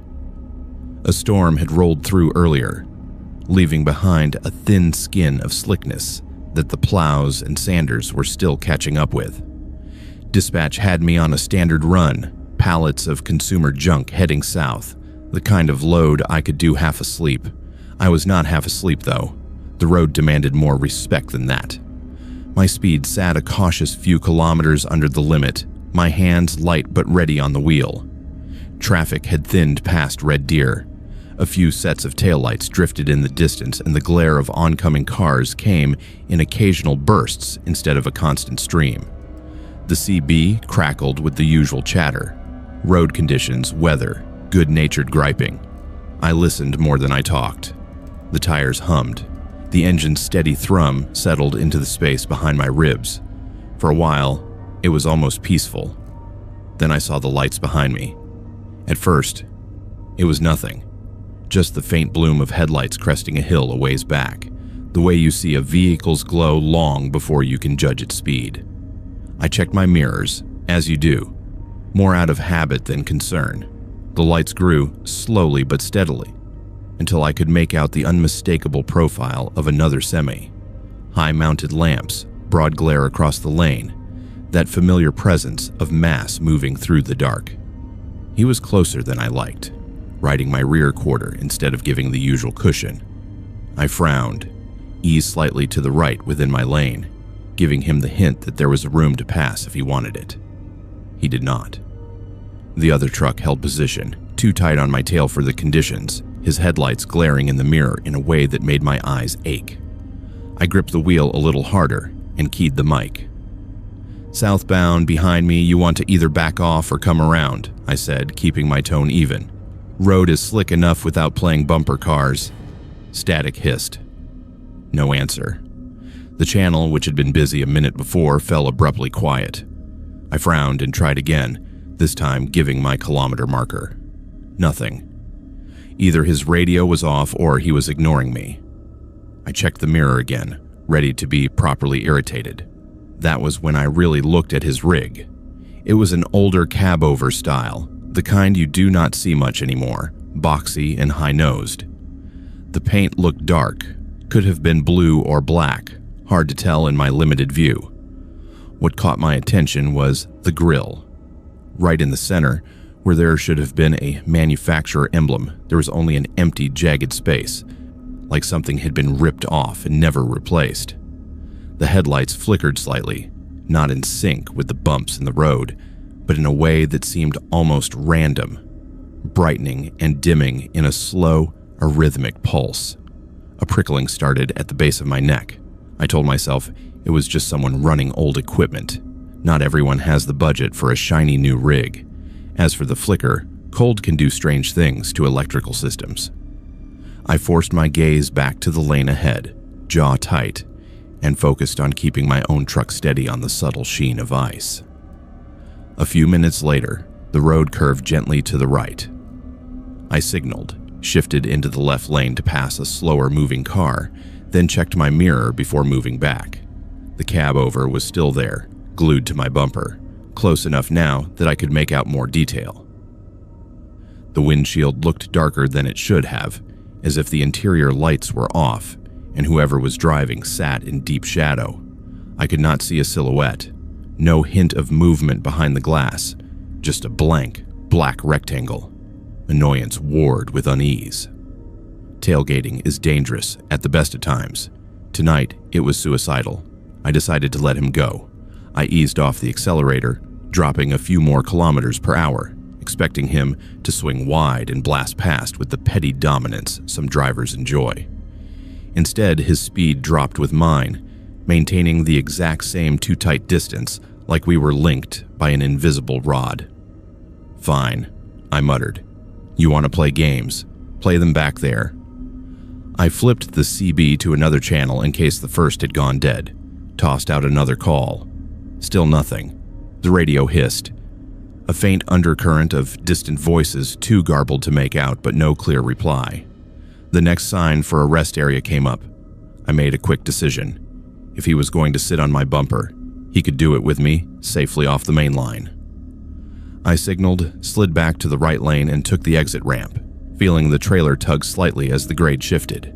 In the mirror, the cab-over followed, lights swinging with mine, still far too close. The rest area was a small one, just a loop off the highway with a couple of picnic shelters, half buried in snow, and a darkened washroom building. No other vehicles.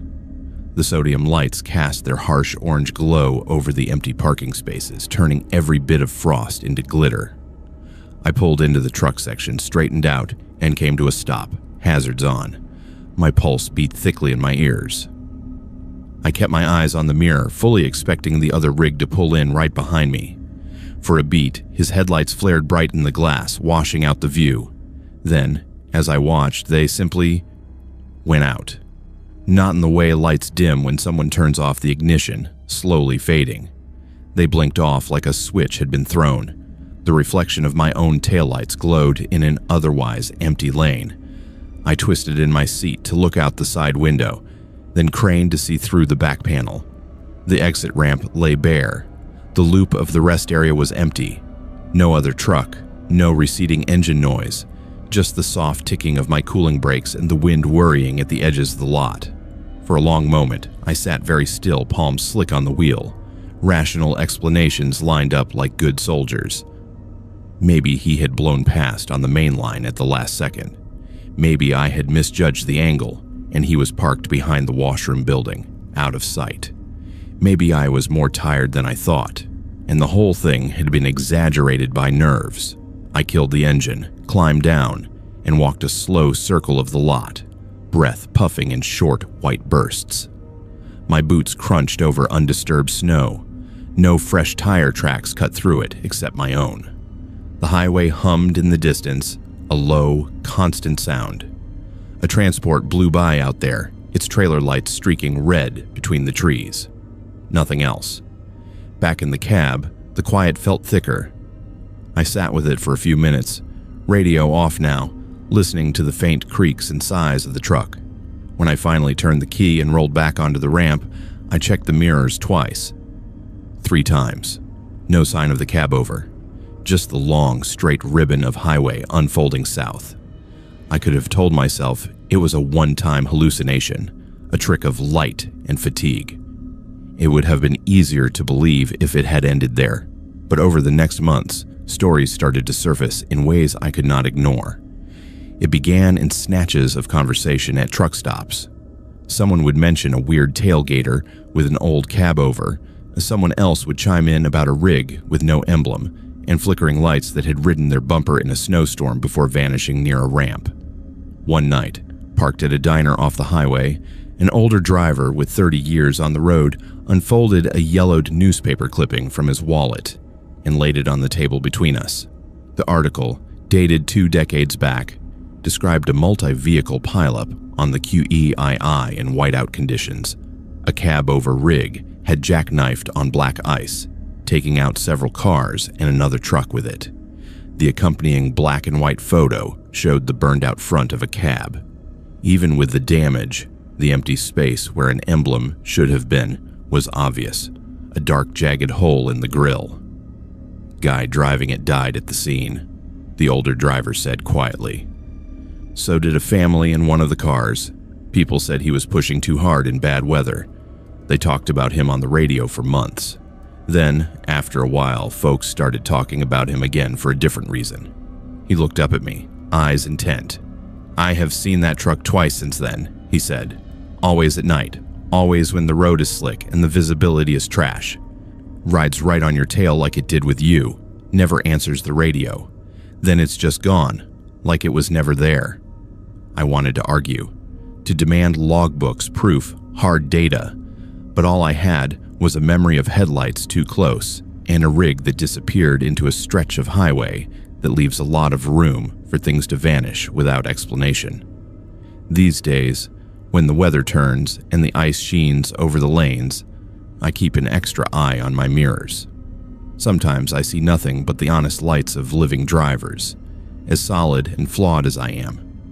Sometimes, though, when the wind howls just right and the snow snakes across the asphalt in thin white ghosts, I will glimpse, way back in the reflection, the boxy outline of a cab over, with a dark hole where its emblem should be. When that happens, I do not key the mic anymore. I do not slow down or speed up for its sake. I keep my hands steady, my eyes on the road, and I tell myself that if there is something out here, forever replaying the last bad decisions it made on a winter night long ago, the best thing I can do is give it room to run its course without dragging me or anyone else into the wreck. There is a particular kind of comfort that comes with sealed loads. With livestock or flatbeds, you are always half responsible for the cargo itself. With containers, especially the ones that come straight off the rail, the job seems simple. You check the seal, you haul the box from point A to point B, and if anyone has a problem with what is inside, it is someone else's mess. At least, that is what I used to think before the night I delivered a container that arrived as empty air. I was working out of a yard on the outskirts of Edmonton then, mostly moving intermodal containers from the rail spur to distribution centers scattered around the industrial parks.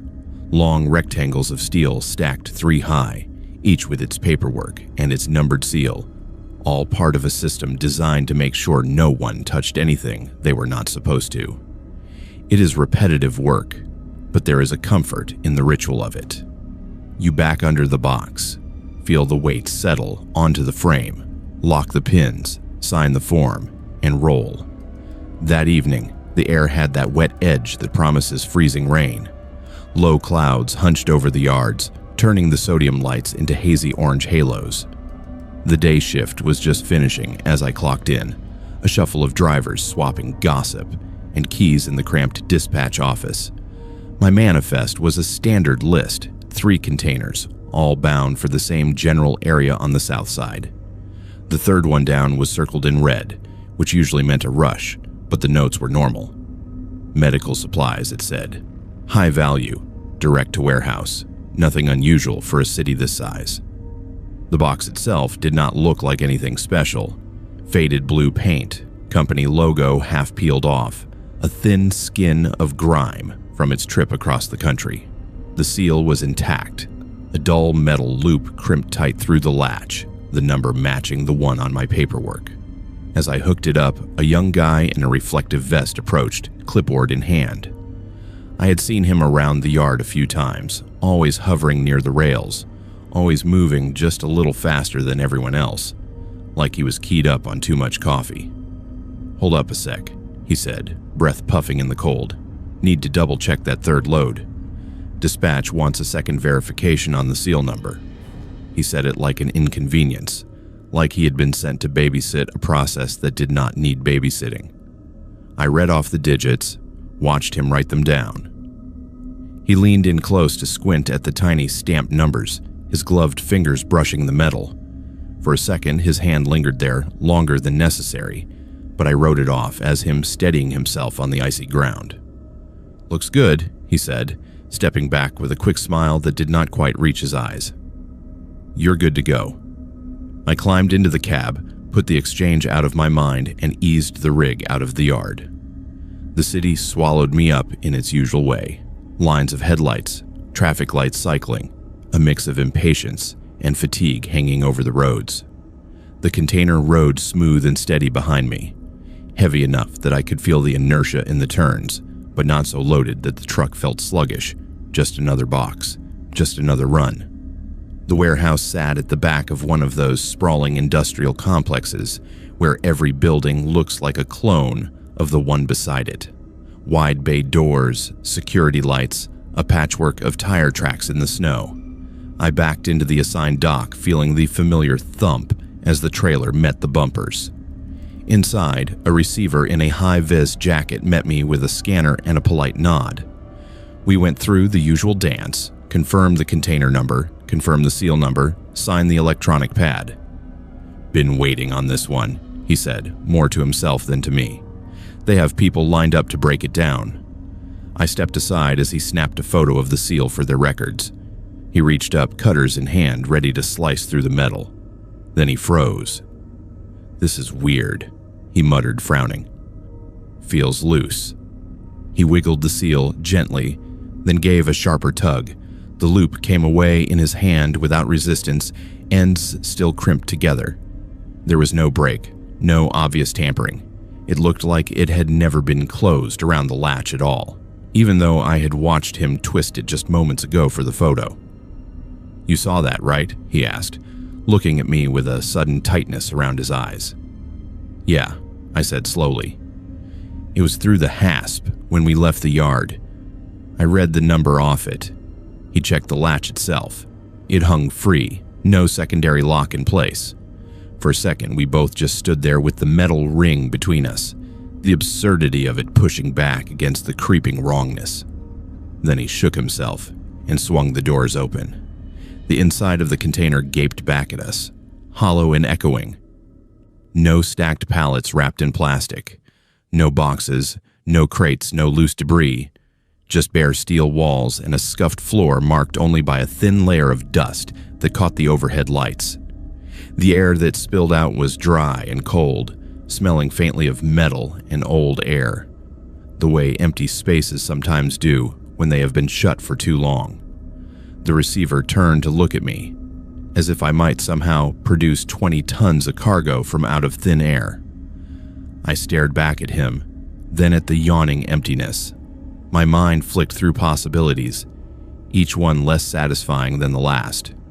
Wrong container, mislabeled paperwork, load stolen at the yard. None of them fit with the intact seal in his hand or the weight I had felt on the drive over. "We waited in," I said, hearing the defensive note in my own voice. "At the yard. It was loaded." He nodded, already pulling out his radio, the professional mask sliding over his features.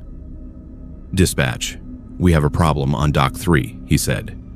"Container arrived sealed and empty. I need a supervisor and someone to pull the inbound scale tickets." What followed was the kind of procedural chaos you only see when something has gone wrong in a system that is not supposed to fail. Supervisors appeared. Clipboards multiplied. Someone took my statement while someone else took photos of the empty interior from every angle, as if more pictures might somehow fill it. They pulled the scale records. The number was clear. The container had rolled out of the yard at a weight consistent with a full load. Somewhere between there and here, all of that mass had vanished, leaving steel and air. The simple explanation, the one everyone wanted to be true, was that the box had been empty all along and the scale reading was bad. But the container had come straight from the rail. The yard kept logs. The rail company kept logs. The numbers lined up too well to be one random glitch. That was when talk of tampering started. Accusations ripple through a place like that faster than any truck can roll. Drivers talked about thieves with specialized tools, about how easy it supposedly was to bypass a seal without leaving a mark if you knew what you were doing. Yard workers muttered about inside jobs.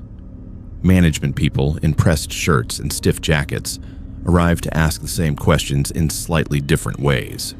At some point, someone asked me to walk them through my route, turn by turn, every stop, every slowdown, every set of red lights. I told them the truth. I had gone straight from the yard to the warehouse. No detours, no unexplained pauses. Dashcam footage later backed me up. The container rode steady and unmolested for the entire trip. No one shadowed the truck. No one approached it at the few stops I made. The box that had rolled out full had arrived empty without anyone touching it in any way we could see. A week later, another driver came back white-faced from a run to a different warehouse across town.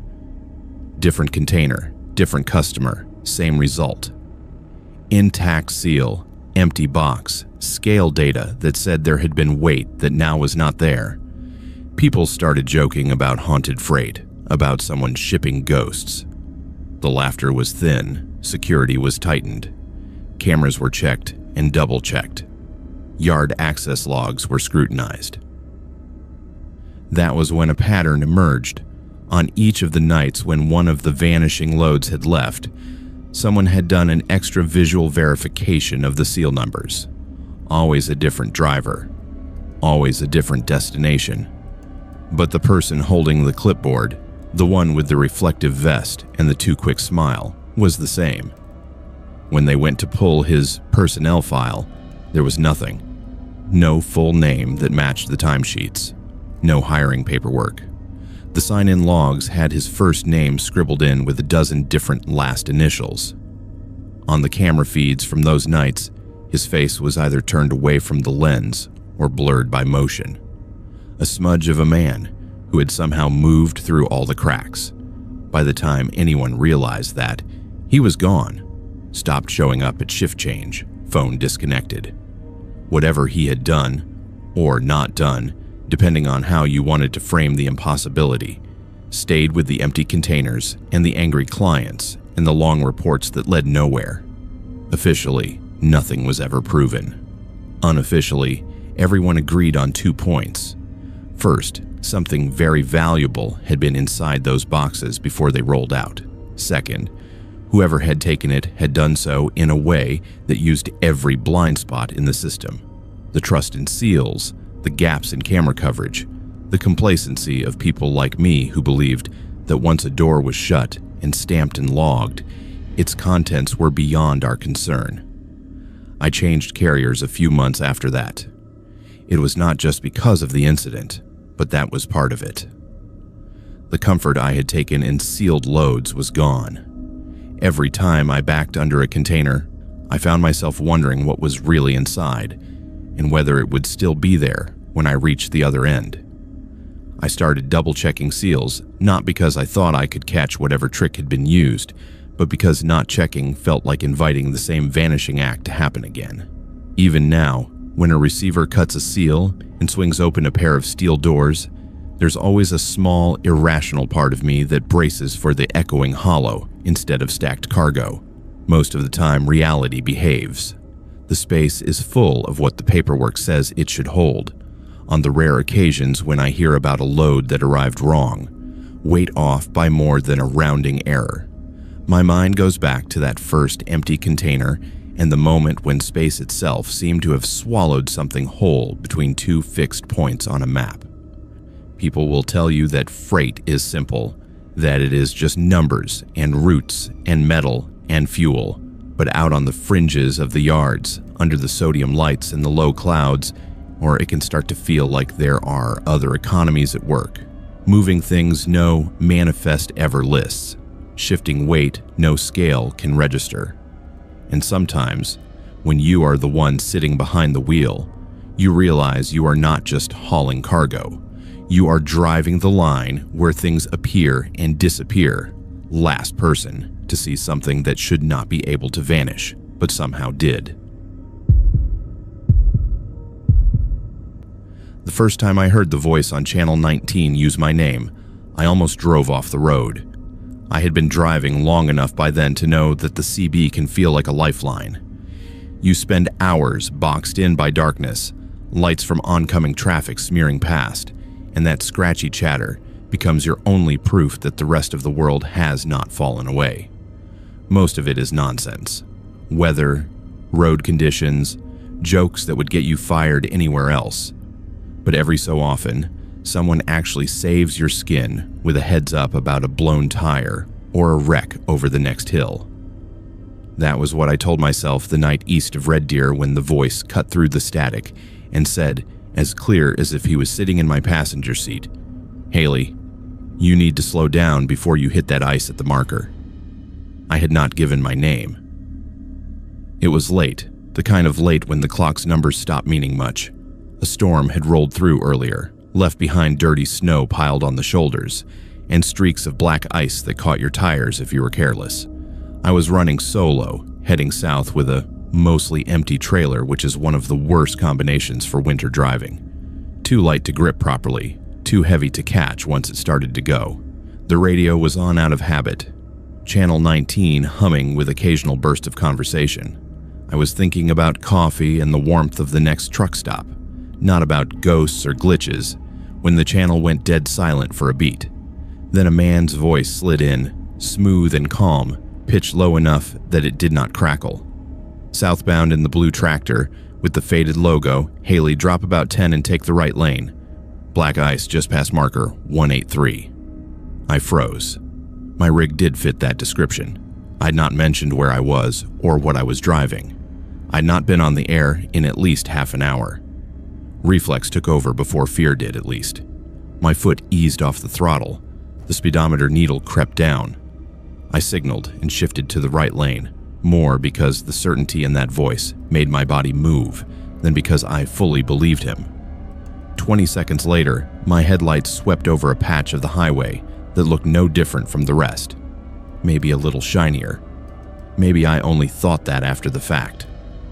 The steering wheel went light in my hands. For 2 long heartbeats, the entire truck felt like it was floating.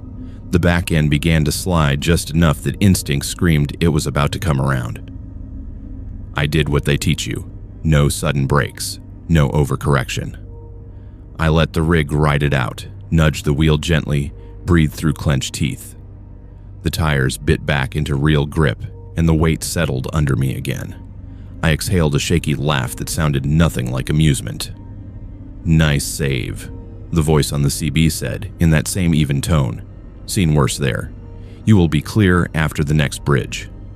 I grabbed the mic before my brain had a chance to decide if that was a good idea. "Who is this?" I demanded. "How did you know my name?" There was a brief hiss, then nothing. The channel filled again with irregular noise. Some guy northbound complaining about his dispatch, another calling out a speed trap near a rest area. No one acknowledged what had just happened. When I asked again, more cautiously, if anyone had warned me about the ice back there, the answers were confused. "Negative, ma'am, not me. Just tuned in." Did not catch that, repeat. Someone joked about me talking to myself. Nobody said, "Oh, that was so-and-so, he always helps the newbies." The hair on my arms stayed raised all the way to the next stop. At the fuel island, under the bright fluorescence and the smell of exhaust and fried food, it was easier to rationalize. Maybe I had missed a call-out. Maybe someone had used my name earlier and I had forgotten. Maybe there was another Haley on the road that night with a blue tractor, and I had just benefited from her guardian angel. The mind will do backflips to make the world less strange. I might have forgotten it if it had ended there. It did not. The second time, there was no ice. There was something worse. It was a few weeks later, middle of the night again, same general corridor. The kind of clear, bitter cold that makes the stars feel too sharp. Wind knifing across open fields and rocking the cab just enough to keep you from getting complacent. The CB had been quiet for a while, most of the usual chatter gone to bed. I had the volume turned low, background noise to keep me company while the kilometers unspooled. "Haley," the voice said, and this time my fingers clenched on the wheel so hard that my knuckles ached. "There is a four-wheeler spun out in the median just past marker 209. He is going to try to pull back onto the road in front of you. Take the left lane and give him space. He does not see you." I should have ignored it. I should have demanded a name, a location, some proof that this was not just someone screwing with me. Instead, my body remembered the feel of the truck sliding on invisible ice and made the decision on its own. Signal, mirror, left lane. The markers whipped by. 198, 201, 205. I started to feel stupid. Then my headlights painted the scene just outside the beam's reach. A sedan nose down in the median, rear wheels spinning in the air, exhaust smoking into the cold. A man stood beside it, phone pressed to his ear, shoulders hunched. As I approached, he made a sudden panic decision. He jumped back into the car, tires flinging snow as he cranked the steering wheel and tried to muscle the vehicle back onto the right lane. If I had been there, if I had been in that lane doing the speed I had been, there would have been nowhere for either of us to go. Instead, I rolled past in the left, horn blaring once more out of reflex, then hope he would hear it over his own engine. In the mirror, I saw his car fishtail, jerk, then settle half on the shoulder. He had no idea how close he had come to being shredded under my trailer. My heart pounded so hard that I felt slightly nauseous. I reached for the mic, thumb hovering over the button, then stopped. I did not want to hear that voice again, not while adrenaline still roared in my ears. I turned the volume down until the radio was barely a whisper and drove in silence for a while. It would have been easy enough to ask around at the next stop to see if anyone knew a driver with a smooth baritone who liked playing Highway Guardian. Instead, I kept my mouth shut. The whole thing felt too unreal. Like saying it out loud would turn it into a story instead of something that had actually kept me from killing a stranger. Of course, stories have a way of finding you anyway. A few nights later, I was at a small truck stop cafe, halfway through a plate of poutine that had no right to be as good as it was, when one of the older drivers slid onto the bench across from me without asking. I had seen him around, a quiet guy with a weather-beaten face and hands that looked like they had done their share of work long before he ever climbed into a cab. "You've heard him then," he said, not bothering with small talk. I blinked. "Heard who?" "The voice," he said. "On 19. Calls you by name. Tells you what is in front of you before you get there." The fry in my mouth turned to paste. I swallowed with an effort. "You too?" I asked.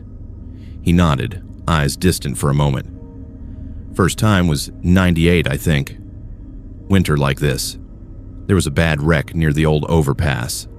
Pile-up that took out half a dozen vehicles, 2 rigs. Whiteout, black ice, you name it. One driver kept calling out positions on the radio, trying to talk people through the mess. He stayed on the air until his line went dead. People said he died in the crush." He stirred his coffee, watching the swirl of cream like it might shape itself into a map. After that, every once in a while, someone would hear a voice on 19, calm, like he had all the time in the world. He would warn about things right before they happened. Wrong-way drivers, sudden fog banks, ice you could not see. Always seemed to know the caller's name. Never answered when you asked his, then he would be gone. I told him, carefully skirting the details that felt too raw, about the ice and the spun-out car. He listened without interrupting, just nodding slowly. "Sounds like him," he said when I finished. "Or what is left. Whatever that means." "So you think—" I hesitated, feeling foolish even as I said it. "What?" "That a dead driver is out here running interference for the rest of us?" He gave a small shrug. "I think there are a lot of names on crosses along these highways," he said. "Some people go quick. Some do not know they are gone. Maybe he is stuck in that one night, running down the list of all the ways things can go bad, trying to make it different for someone else." He looked up, meeting my gaze. Or maybe it is just some guy with a good scanner and too much time. "Does not matter much, does it, if you get to go home?" That was easy enough logic to accept in a warm diner with other rigs idling under the lights outside. Harder on an empty stretch of road at 3 in the morning. The third time he came through, I was running west toward the foothills, snow blowing in thin snakes across the asphalt. Visibility not terrible, but not great. The radio had been a steady presence all night. Other drivers checking in about chain-up spots and drifting drifts. Then, just like before, silence pressed in for a moment. That same voice slipped under my skin. "Haley," he said, "there's going to be a breakdown just past the next rise. Left lane blocked. Slow it up. Keep right. You do not want to be part of what is coming." My stomach nodded. I reached for the dial, turned the volume all the way down until the channel was a faint hiss. For a few seconds, I contemplated ignoring him. There is a stubborn streak in me that does not like the idea of anyone, living or dead or imaginary, tugging on my strings. Then I pictured the sedan in the median, the feeling of the truck floating on ice, the way my name had sounded on his tongue, not mocking, not demanding, just certain. I eased off the throttle. The rise came up, a long, gentle curve. As I crested it, my headlights found a mess of lights ahead, red and amber and white, strobing weirdly through the falling snow. A rig sat jackknifed across the left lane, its trailer skewed at an ugly angle. A pickup was sideways in front of it, nose crumpled. A few figures in reflective gear moved cautiously along the shoulder, waving oncoming traffic to the right. Because I was already slowing, already expecting something, I had the space I needed to brake without sliding, to signal and merge past where responders gestured. If I had come over that rise at full speed, with no warning, I would have been one more uncontrolled mass on an ice-slick hill. I did not turn the radio back up until I was well clear. When I did, whatever gap he had slipped through had closed. The channel was full of regular drivers again, cursing the conditions, telling each other to take it easy. I've not heard him often since. maybe 3 or 4 times in total. Enough that I know it is not something my mind invented to give shape to intuition. The warnings are always specific, always tied to some immediate danger, and always right. Once, he told me to skip a particular rest area because the guy in the van there is not sleeping. A week later, I heard about an attempted robbery in that same lot. I do not pretend to understand it. Maybe there is a logical explanation involving scanners and hacked GPS, and a very weird sense of humor. Maybe there is not. What I know is this. When the channel goes quiet in that particular way, and that voice slips through the static, saying my name like he has known it for years, I listen. I still drive nights. The road is what I have, and I'm not ready to give it up. But the loneliness feels different now. There is something unnerving about knowing that there might be a presence out there monitoring the same dark stretches I am, seeing hazards before I do, calling them out in a tone that never quite loses its edge of strain. It feels less like company and more like someone pressed against glass on the other side of a moment they cannot escape, trying to warn the rest of us away from the crash they never walked away from. So when he speaks, I adjust my speed, change lanes, avoid the places he tells me to avoid. And when the miles pass without his voice, I do what every driver does in the quiet. I watch the road, I mind the weather, and I try not to think too hard about how thin the line can be between the ones talking on the radio and the ones who have become nothing but a voice in someone else's cab in the middle of the night. There are certain rest areas along the secondary highways in rural Alberta that you learn to trust without thinking about it. They are small, usually nothing more than a washroom block and a couple of parking spaces, but they are reliable. Lights work most of the time. The doors lock from the inside. You can grab a few hours of sleep without worrying too much. The one off Highway 27, about halfway between nowhere and somewhere, was one of mine. I had stopped there dozens of times over the years, always grateful for the chance to stretch my legs and shake off the road haze.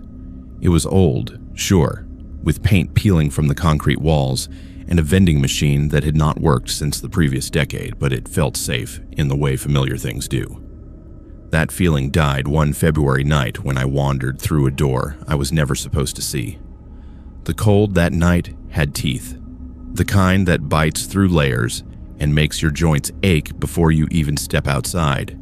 I had been running a long haul for Medicine Hat, one of those jobs where the hours blur together and you start counting rest stops instead of kilometers. By the time I rolled into the lot, my back was screaming and my eyes felt like someone had rubbed sand into them. 2 other rigs sat dark at the far end, their drivers long asleep. The sodium lights buzzed overhead, casting that sickly orange glow that turns everything the color of old bruises. I killed the engine, grabbed my coat, and headed for the washroom. The wind cut across the lot in sharp gusts, carrying little pellets of ice that stung when they hit exposed skin. The door to the main building stuck the way it always did, and I shouldered it open with the practiced shove of someone who had done this dance before. Inside, the air was warmer but stale, tinged with the smell of industrial cleaner and something faintly metallic. The lights flickered once, hummed, then steadied. I used the facilities, splashed cold water on my face that did not help as much as I hoped, and was halfway to the exit when I noticed the side door. It sat at the far end of the narrow hallway, just past the janitor's closet. I had been in that building more times than I could count, and never once registered that door. The paint was newer than the rest of the walls, a clean gray that did not match the chipped beige elsewhere. No sign, no label. Just a plain steel door with a brushed metal handle. Curiosity is a dangerous thing when you are tired. Logic says, leave it alone. Exhaustion says, maybe there is a warmer room, a place employees use, somewhere I could sit for a few minutes out of the wind. I reached for the handle. It turned smoothly. No resistance. The door swung inward on silent hinges, and a wave of warm air rolled out, thick and chemical smelling. Beyond it, concrete steps led down into a basement I had no idea existed. A single bare bulb lit the top of the stairs, casting a weak yellow pool that did not reach the bottom. Part of me knew this was wrong. Rest areas like this one do not have basements. They are bare bones, structures slapped onto gravel pads, built for function and nothing more. But the warmth drew me, and the exhaustion dulled the part of my brain that should have been screaming warnings. I descended. The stairs were steep and narrow, walls close enough to brush my shoulders. At the bottom, the space opened into a low-ceilinged room lit by more bare bulbs strung along exposed wiring. The air was oppressively warm now, humid in a way that made my skin feel sticky. A low hum vibrated through the floor, machinery of some kind running out of sight. What I saw made my stomach clench. A metal table sat in the center of the room, bolted to the concrete. The surface was clean, too clean, reflecting the overhead lights with a dull sheen that spoke of recent scrubbing. Leather restraints hung from its sides, buckles undone, dangling like dead things. Along the far wall, shelves held plastic containers filled with liquids that ranged from clear to rust-colored. Labels were scrawled in handwriting I could not read from that distance. The metallic smell was stronger here, cutting through the humidity. Underneath it, something else. Sweat maybe, or fear, if fear had a smell. The kind of wrongness that burrows into your hindbrain and sets off every alarm evolution gave you. I heard voices then, muffled, coming from somewhere deeper in the complex. A sharp laugh, the scrape of something heavy being dragged. Footsteps approaching. Panic hit like ice water. I turned and took the stairs 2 at a time, lungs burning, every muscle suddenly flooded with adrenaline. I did not look back. I hit the door at the top hard enough that it banged against the wall, stumbled into the hallway, and kept moving.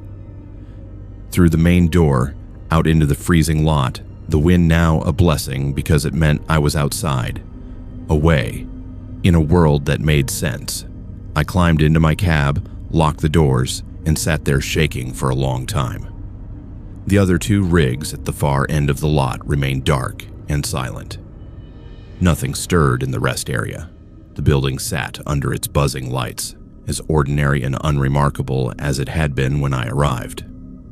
I did not sleep that night. I sat with the engine idling, heater on, every sense tuned to the building across the lot. Part of me wanted to call the police to report what I had seen. The other part kept asking what exactly I would say. That I found an unlocked door and a creepy basement. That there were restraints on a table. For all I knew, it was some kind of maintenance setup I did not understand. Or storage for equipment I had no context for, except I knew. Deep in the part of me that still listened to instinct over logic, I knew that room was not for fixing pipes or storing supplies. When dawn finally bled gray light across the horizon, I left. I did not use that rest area again for weeks, choosing instead to push through to the next town, or pull off onto the shoulder when I absolutely had to stop. Eventually, work and exhaustion wore down my resistance. I told myself I had overreacted, that fear and fatigue had twisted something mundane into a nightmare. Then the news broke. It was a small article buried in the back of a regional paper I picked up at a truck stop. Human trafficking investigation, rural rest area, anonymous tip, RCMP raid, multiple missing persons. The location was vague, just a reference to a highway corridor in central Alberta.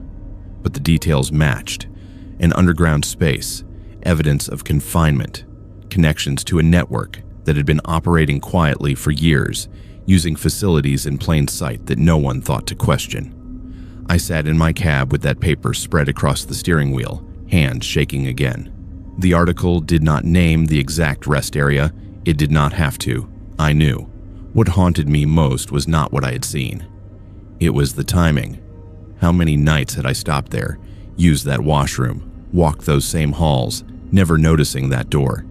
How many other drivers had done the same, oblivious to what lay beneath their feet? And if that maintenance worker had not propped the wrong door open that night, If I had not wandered down those stairs out of tired curiosity, would anyone have ever called it in? The article mentioned that no one had been in the facility at the time of the raid. Whoever had been using it had cleared out, tipped off, or simply lucky. The investigation was ongoing, they said, but leads were thin. I considered coming forward, adding my account to the file. In the end, I did not. What could I add that the physical evidence had not already shown? And some part of me, cowardly or practical, depending on how you frame it, did not want to be the face attached to that story. Did not want whoever had been using that room to have a name and a route to trace back. I still stop at rest areas.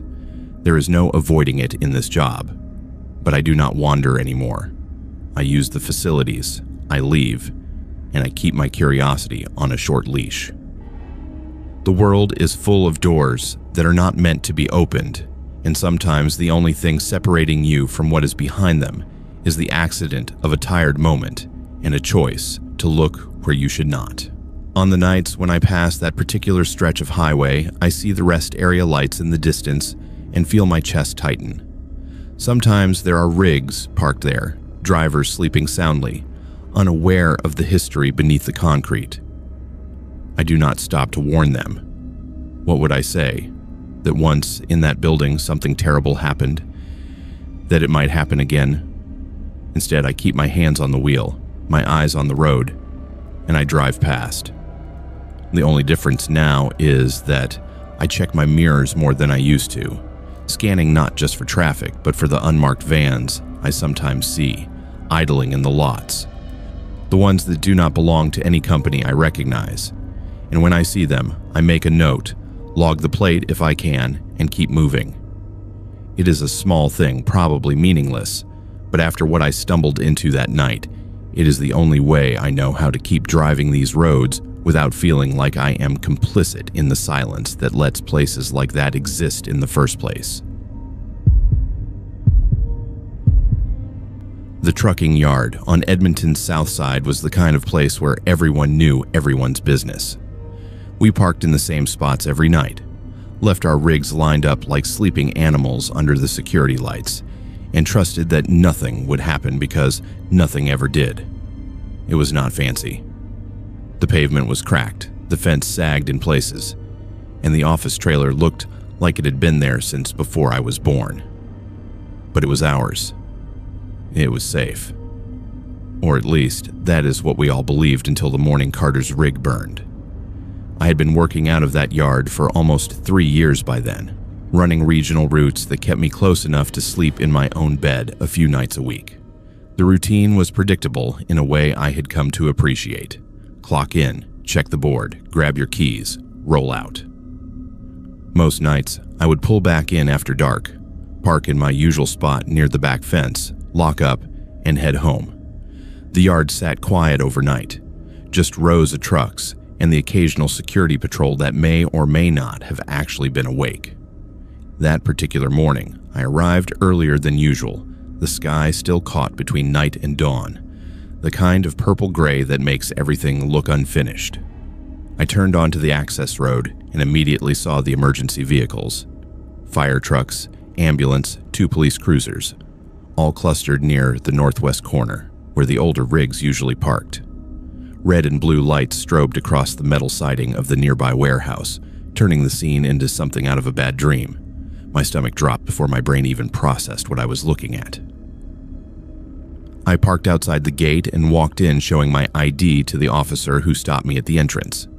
He checked his list, nodded, and waved me through, his face professionally blank in that way cops have when they are done being surprised by anything. The burned rig sat in a pool of water and foam, still smoking faintly. The cab was a twisted black skeleton, metal, warped, and paint blistered away, windows blown out. The acrid stench of melted plastic and scorched rubber hung thick in the cold air, strong enough to taste. I recognized the truck by its position more than anything else. It had been Carter's. He ran the same kinds of jobs I did, always friendly in a quiet way, the kind of guy who kept his head down and did the work. One of the yard supervisors stood near the perimeter, arms crossed, staring at the wreck like it might offer an explanation if he looked hard enough. I approached carefully, not sure if I was supposed to be there or if I would be told to leave. "What happened?" I asked. He glanced over, recognized me, and shrugged with the kind of weariness that comes from a night spent answering the same question. "Fire started around 4 this morning. Carter was sleeping in the cab. Honking woke up a couple of the other guys, but by the time anyone got close enough, the whole thing was going up. They could not get him out." His voice was flat, carefully stripped of anything that might crack. "Happened fast. Real fast." I felt cold in a way that had nothing to do with the temperature. Carter slept in his cab sometimes when he had an early run and did not want to drive home just to turn around a few hours later. A lot of us did. The idea that something could go from normal to fatal in the span of a few minutes, while you were locked inside a steel box, made every nerve in my body go tight. "How did it start?" I asked, though part of me did not want to know. He shook his head. "That is what they are trying to figure out. Fire investigators said it looked like it started inside the cab, but the rig was not running. Engine was cold when they got here. No obvious accelerant, no sign someone torched it from outside. They are calling it suspicious." The word hung in the air like smoke. Suspicious. Not an accident. Not bad wiring or a heater malfunction. Something deliberate. Over the next few hours, more of the regular drivers filtered in, drawn by word, spreading fast the way bad news always does. We stood in clusters, talking in low voices, trying to piece together what little we knew. Someone mentioned that Carter had been fighting with dispatch over a string of loads that came up short, money missing from his pay. Someone else said he had been asking questions about off-the-books freight, implying someone higher up was skimming. The stories multiplied, contradicted, and circled back on themselves. Nobody knew for sure. What we did know was that Carter had made noise about something, and now Carter was dead. The police took statements from anyone who had been in the yard that night. I had not been, so they just logged my name and contact info in case they needed to follow up later. One of the officers mentioned, almost offhand, that they were looking at security footage. The yard had a few cameras scattered around, low-resolution relics that barely worked half the time, but maybe they caught something. A week passed. The burned hull of Carter's truck was towed away, leaving a black stain on the pavement that no amount of scrubbing seemed to erase. The spot stayed empty. Nobody wanted to park there. The investigation dragged on in that quiet, bureaucratic way that tells you nothing is moving fast. Then the rumors started. Drivers began leaving. Not all at once, but in a slow trickle that nobody wanted to acknowledge out loud.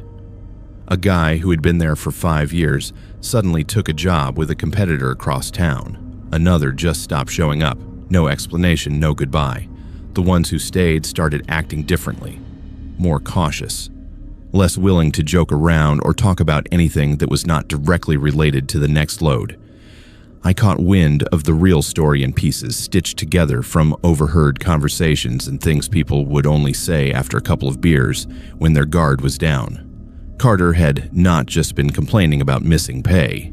He had kept records, photos of manifests, wait tickets, times and dates that did not line up. He was building a case that someone in the office was falsifying logs and pocketing the difference, using drivers like us as cover.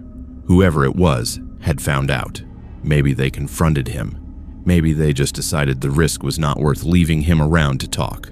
The fire investigator eventually released a report.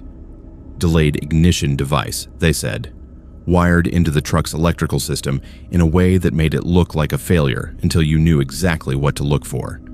Set to go off hours after it was installed, giving whoever planted it plenty of time to be far away.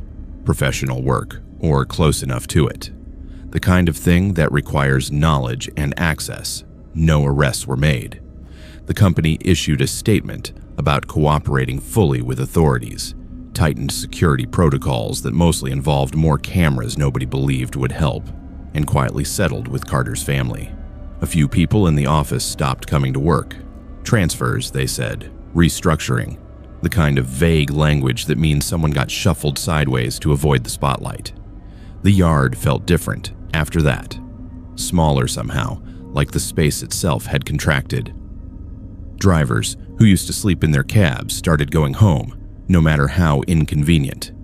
Parking spots near the office became more desirable than the ones in the back. People checked under their rigs before starting them, shining flashlights along the undercarriage and into the wheel wells, looking for things they would not know how to identify even if they found them. I started doing it too. Every time I came back to the yard, before I climbed into the cab, I would walk a slow circle around the truck, crouch down, look for wires that should not be there, for anything that seemed out of place. I did not know what I was looking for, not really, but the ritual felt necessary, a way of asserting control over a situation that had proven how little control any of us actually had. One night, about a month after the fire, I was finishing my check when I noticed something small wedged into the gap near the battery housing.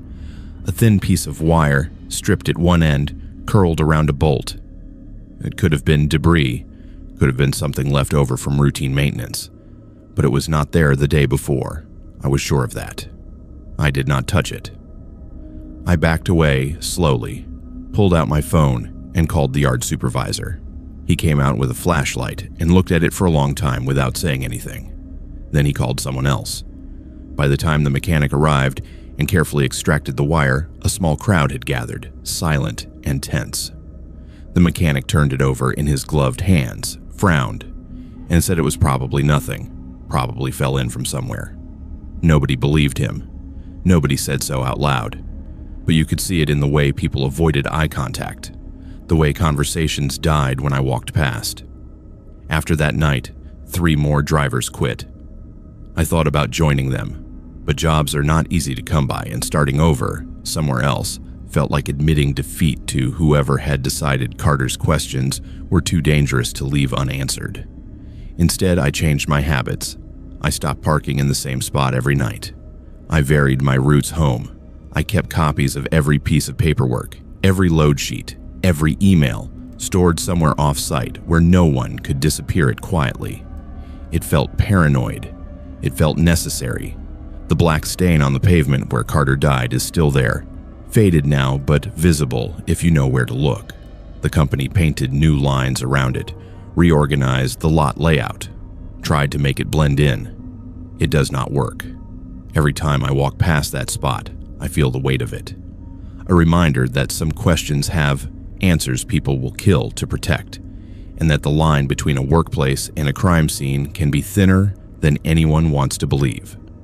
I still work out of that yard. The pay is decent, the routes are familiar, and leaving would not change what happened. But I do not sleep in my cab anymore, no matter how early the call time.